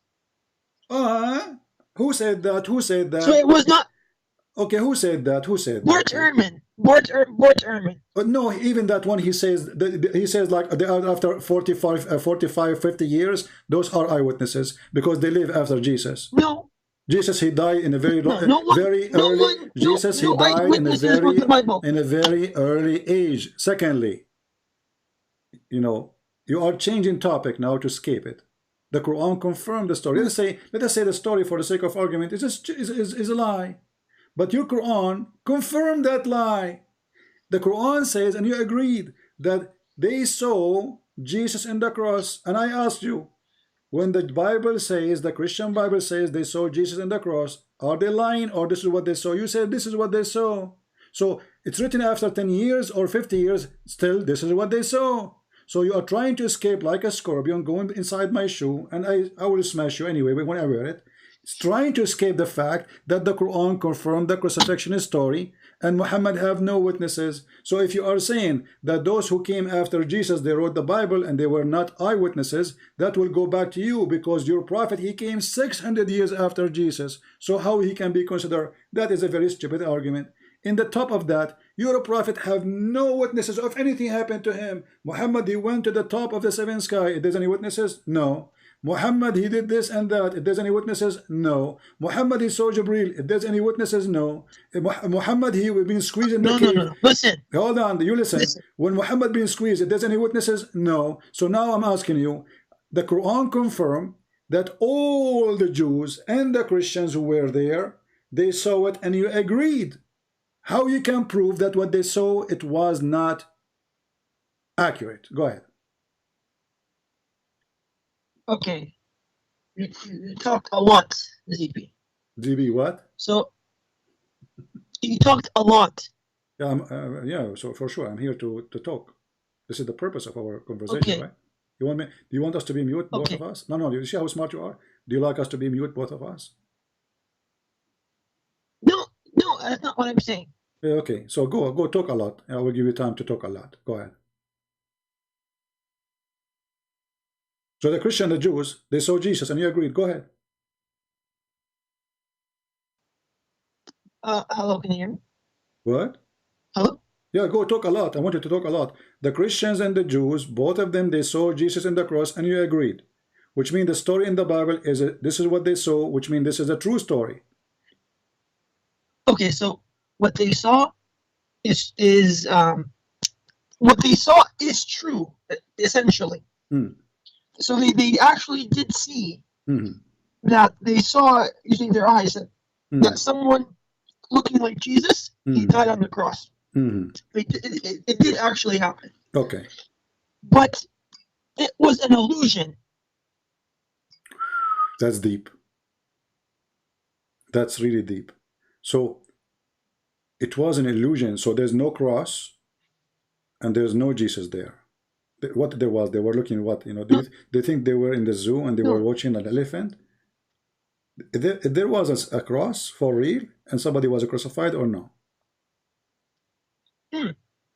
Yes, someone else was crucified in his place. Okay, so what you are saying, it wasn't true. So it's true. So the crucifixion was true. The killing was true. And the person, yeah, that was true. And the person, he looked exactly 100% like Jesus, correct? Yes. Okay. What is the possibility that there is somebody, he looked like me exactly, and even my mother, she could not recognize that it's not me, to happen? Okay. So Mary didn't see Jesus dying. Huh?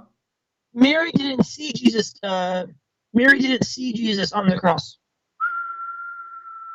Who said that? The Bible says he was just with the Romans who killed him.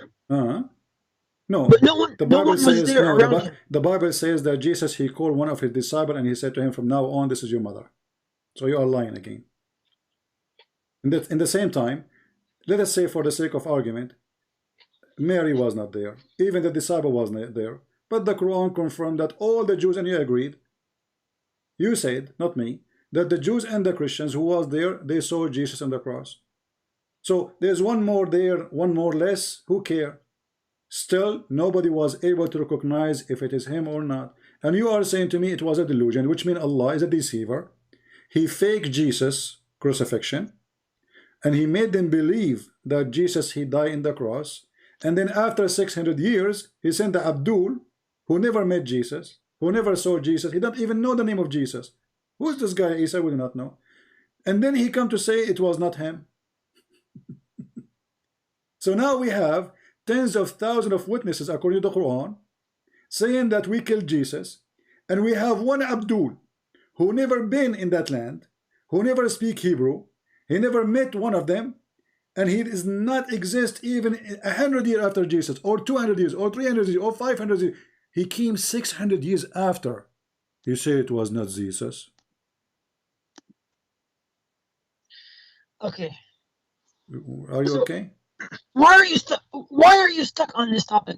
It's you who called me to talk about it. No. Yeah. I was. You called me. You said, no, "Let us read the Bible." Jesus did not crucify. You forgot. Ah, you are Abdul. You have a short memory. Isn't it you who called me and you said to me, "Read for me this verse. Jesus wasn't crucified." But you didn't read it. Go on the Psalm. We just got you busted. I do not need to go and read it. I just get you busted here from the Quran, which is one more powerful for you. So now you try to escape the book you believe in to a book you don't believe in. Go to Psalm 91. That because of your hypocrisy. You can go and read it. We will laugh at you. Okay. It says that God will save him. Okay. God will save him. Okay. From what? Yes. From what? Yeah, from death. So he did not die? No. Okay. Read the verse. You are reading what chapter you say? Psalm 91. Okay. Psalm what? 91.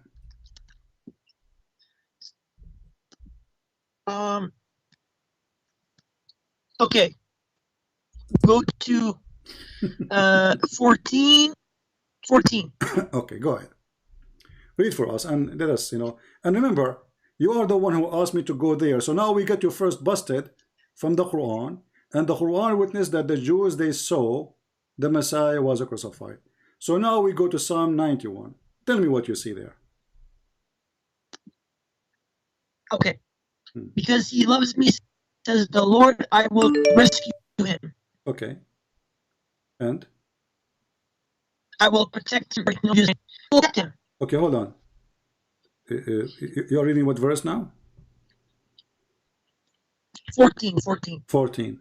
Can you read the word by word for me, please? Yes. Okay. Because he loves me, okay, says the Lord, okay, I will rescue him. Okay. I will protect him. Okay. For he acknowledges my name. Okay. First of all, is that okay? There is anything there it says about the Messiah? Yes. Well, okay, read for me. I'm just learning from you. Go ahead. Jesus said in the Bible that the Psalms were written about him. Listen. I'm asking you now. I'm having a conversation with you. If there's anything there that says this is about the Messiah? Yes. Okay, where? The Messiah said that the Psalms were written about Jesus. Okay, I'm asking you now. Again, you see the Messiah, he said that in the Bible. Do you believe in the Bible, which is the Messiah saying, or you don't believe? No, I'm saying the contradiction in your book. Okay, so you are saying now this is a contradiction. Yes. Okay, let us see now how everybody will laugh at you. Don't the Christian believe that the Messiah was resurrected? No. The Christian don't believe that Jesus was resurrected from the grave?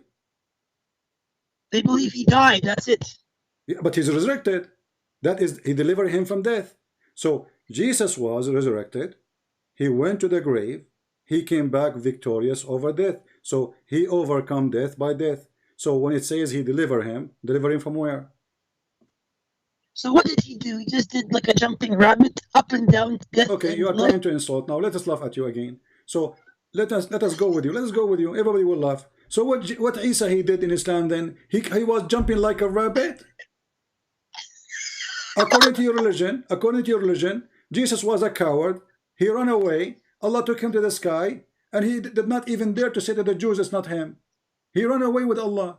Allah, he came with his limousine. Beep, beep, beep. Hey, Isa, jump with me. Isa, he jumped. They run away. Hey, Isa, you know, you see, I told you I will come and save you from the Jews. Did anyone see you? No, nobody saw me. You know, the plan was working perfectly. We put someone look like me on the cross. Thank you, Allah, for sending this guy. By the way, where you get him from? Oh, I got him from eBay. I found a clone of you in eBay. I ordered him. I shipped him. And I told him to put him at night on the cross. And nobody noticed that this is not Jesus. Because he is a clone. He looked like, he's made in China. He looked exactly like Isa, man. The Chinese, they clone everything. So you are telling me, you're trying to prove to me that Jesus was not crucified. And look what how stupid you are. You just said that the Old Testament, speaking about the crucifixion of Jesus, speaking about Jesus will be delivered, speaking that he is more important than anyone, and you confirm that. In the top of that, the Quran confirmed that the Messiah, he is killed by the Jews, and this is what they saw, and this is what we care for. Because if you go to the court, the judge, he don't say, he asks you what you think. He said, did you see that? As long as you confirm that the Christian and the Jews, all of them and the Roman, they saw the Messiah in the cross, that's mean this is what happened. And Muhammad is coming with false, stupid claim. Because now we have thousands and thousands of witnesses in the time of the crucifixion. Not just in the city, they are there. And as you see, the Jews, they say, all of them, not one, not two, not three, not four, all of them, we killed him. They don't say maybe. So my friend, look what happened now. If the Christian, they believe in the Messiah, if the Christian, they believe in the Messiah crucifixion, who is the one who deceived them and made them believe in the crucifixion? Can you give me the name of the person? It was their own mind. Are you being stupid now? So it is you who said to me that Allah, he made it appear to them. It's you who said to me that Allah. Yes. You know, Allah. Okay, yes, so Allah he deceived. Okay, Allah he deceived them, correct? He did this because they were disbelievers. I'm not asking you what did this and they did that. This is not the question. I'm asking you, who is the one who did fabricate this lie? He made them think it is Jesus when it is not Jesus. Give me his name. Who the guy who died? No, I'm asking you, are you playing dumb now? Who is the one who made up this lie that I am going to put someone look like Jesus so they will believe it is Jesus? What's his name? Who is the one who did that? Give me his name.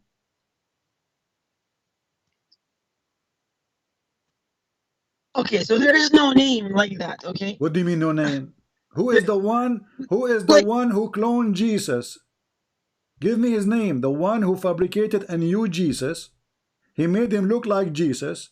He made him see him in the cross as Jesus. What his name?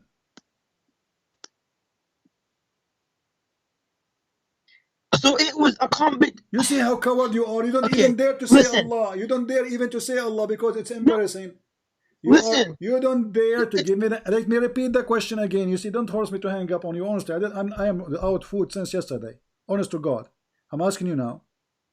Who is the one who made the Christian and the Jews see Jesus in the cross, lying to them, deceiving them, making them believe it was Jesus, but it was not Jesus? Give me his name. Okay, fine, Allah. Thank you very much. Allah is Satan. Call me tomorrow, my friend. Today we are done. How? Hey, that's it. Because Allah, because the Bible says, who is the father of all lies? Satan. And according to you, Jesus on the cross was a lie. As simple as that. So who is the one who created the lie? Allah. Who is the one who planned for the lie? Allah. Who is the one who made us believe in the lie? Allah. Allah is the devil. So it took me repeating myself, God knows how long, just to make you at the end say the truth that your God is the devil. And remember, the one who lie about faith is the devil for sure, because he is deceiving about faith. So Christianity today exists because Allah the devil, according to Muslim, he made the Christian believe that Jesus was on the cross. So if Allah the devil did not create that lie, and I quote what the Muslims say, for us we believe in the cross. If Allah did not create such a lie, Christian will not believe in it. Neither the Jews. And we will not have a crucifixion. So if the cross was a lie, the one behind it is not the Christians, is the stupid Allah. And we got you busted. Feel free to call me tomorrow.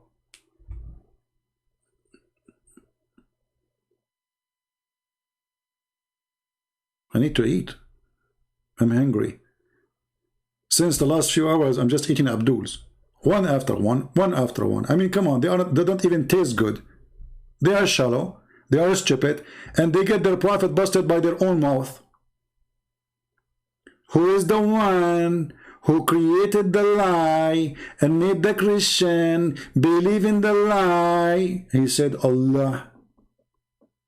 Like, what the heck?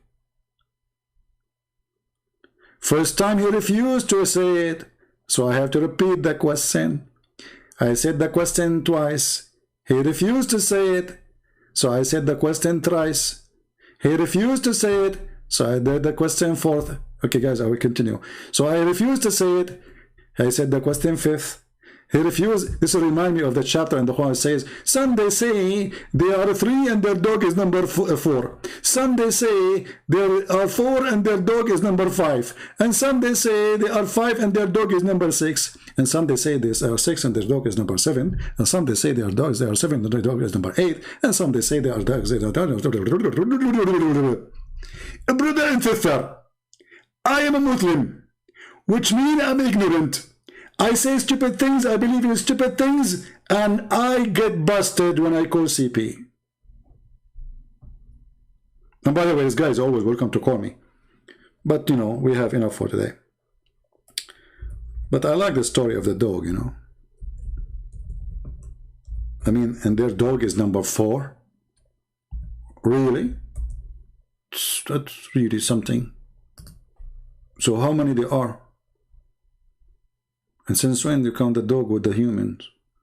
So if I say 3 Abdul and the donkey was number 4, is that okay?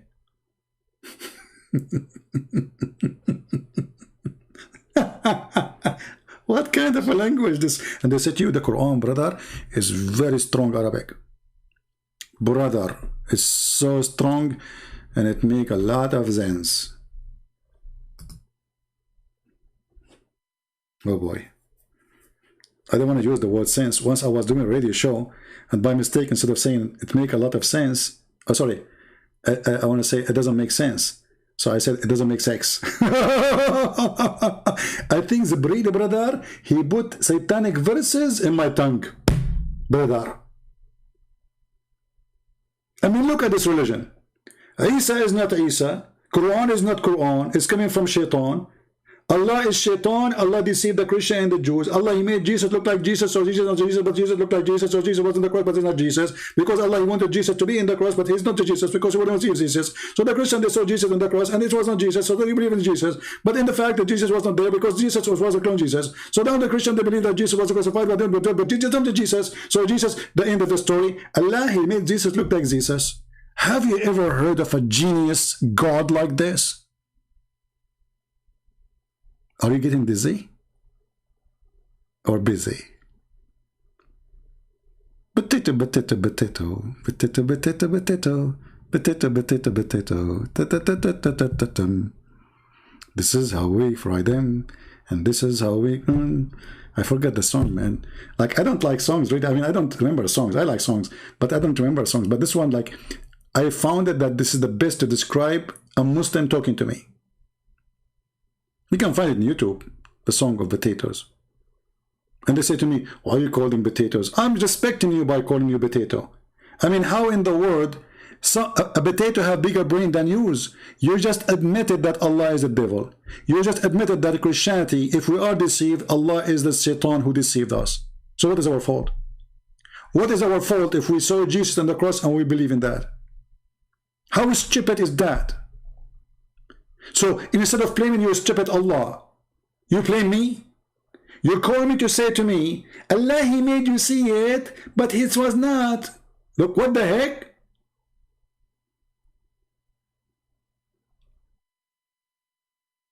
With my respect to all the potatoes, I apologize for insulting you. You are smarter and tastier and very crunchy, especially when you are crunchy. I love you. You know, I'm really hungry, guys. Honestly, I don't want to go, but I did not eat for when? Yesterday, I forgot what time, maybe like 4 p.m. So now it's already, I don't know, more than 36 hours. Unbelievable. Oh boy. So, people, my love to all of you. God, He created us with a brain, and the problem, nobody want to use it.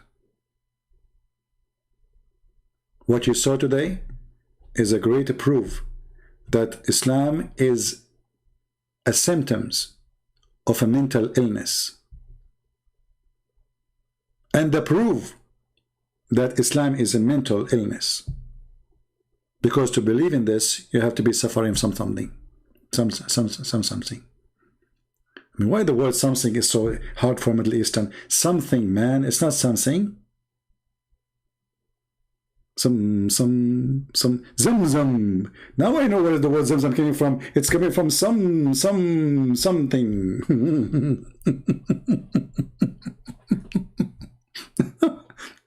You know, once I did a seminar, and then the church, they complain, you know. They said to me that there's some audience, they almost die. Like there's one of them, he have heart problem. They said, please, I mean, that's too much. You make people die from laughing, literally. The guy almost, he died. He can't breathe no more. They said, if you can like make it less funny. I mean, did you see people falling from the chair? You know? I said, so what? I mean, people are happy. He said, yeah, but what about the old ones? They cannot handle it, you know? The guy, he cannot breathe. He's like, he cannot talk no more. You know, he started laughing and laughing and laughing. And the funny, they brought me a guy, he was going to convert to Islam. And each time I say something, he said, this is Islam? This is Islam? This is Islam? So when I finished the last thing I said in the seminar, I look at him, I said, this is Islam? And people, they die from laughing again. Unbelievable comedy. Muhammad is my joke.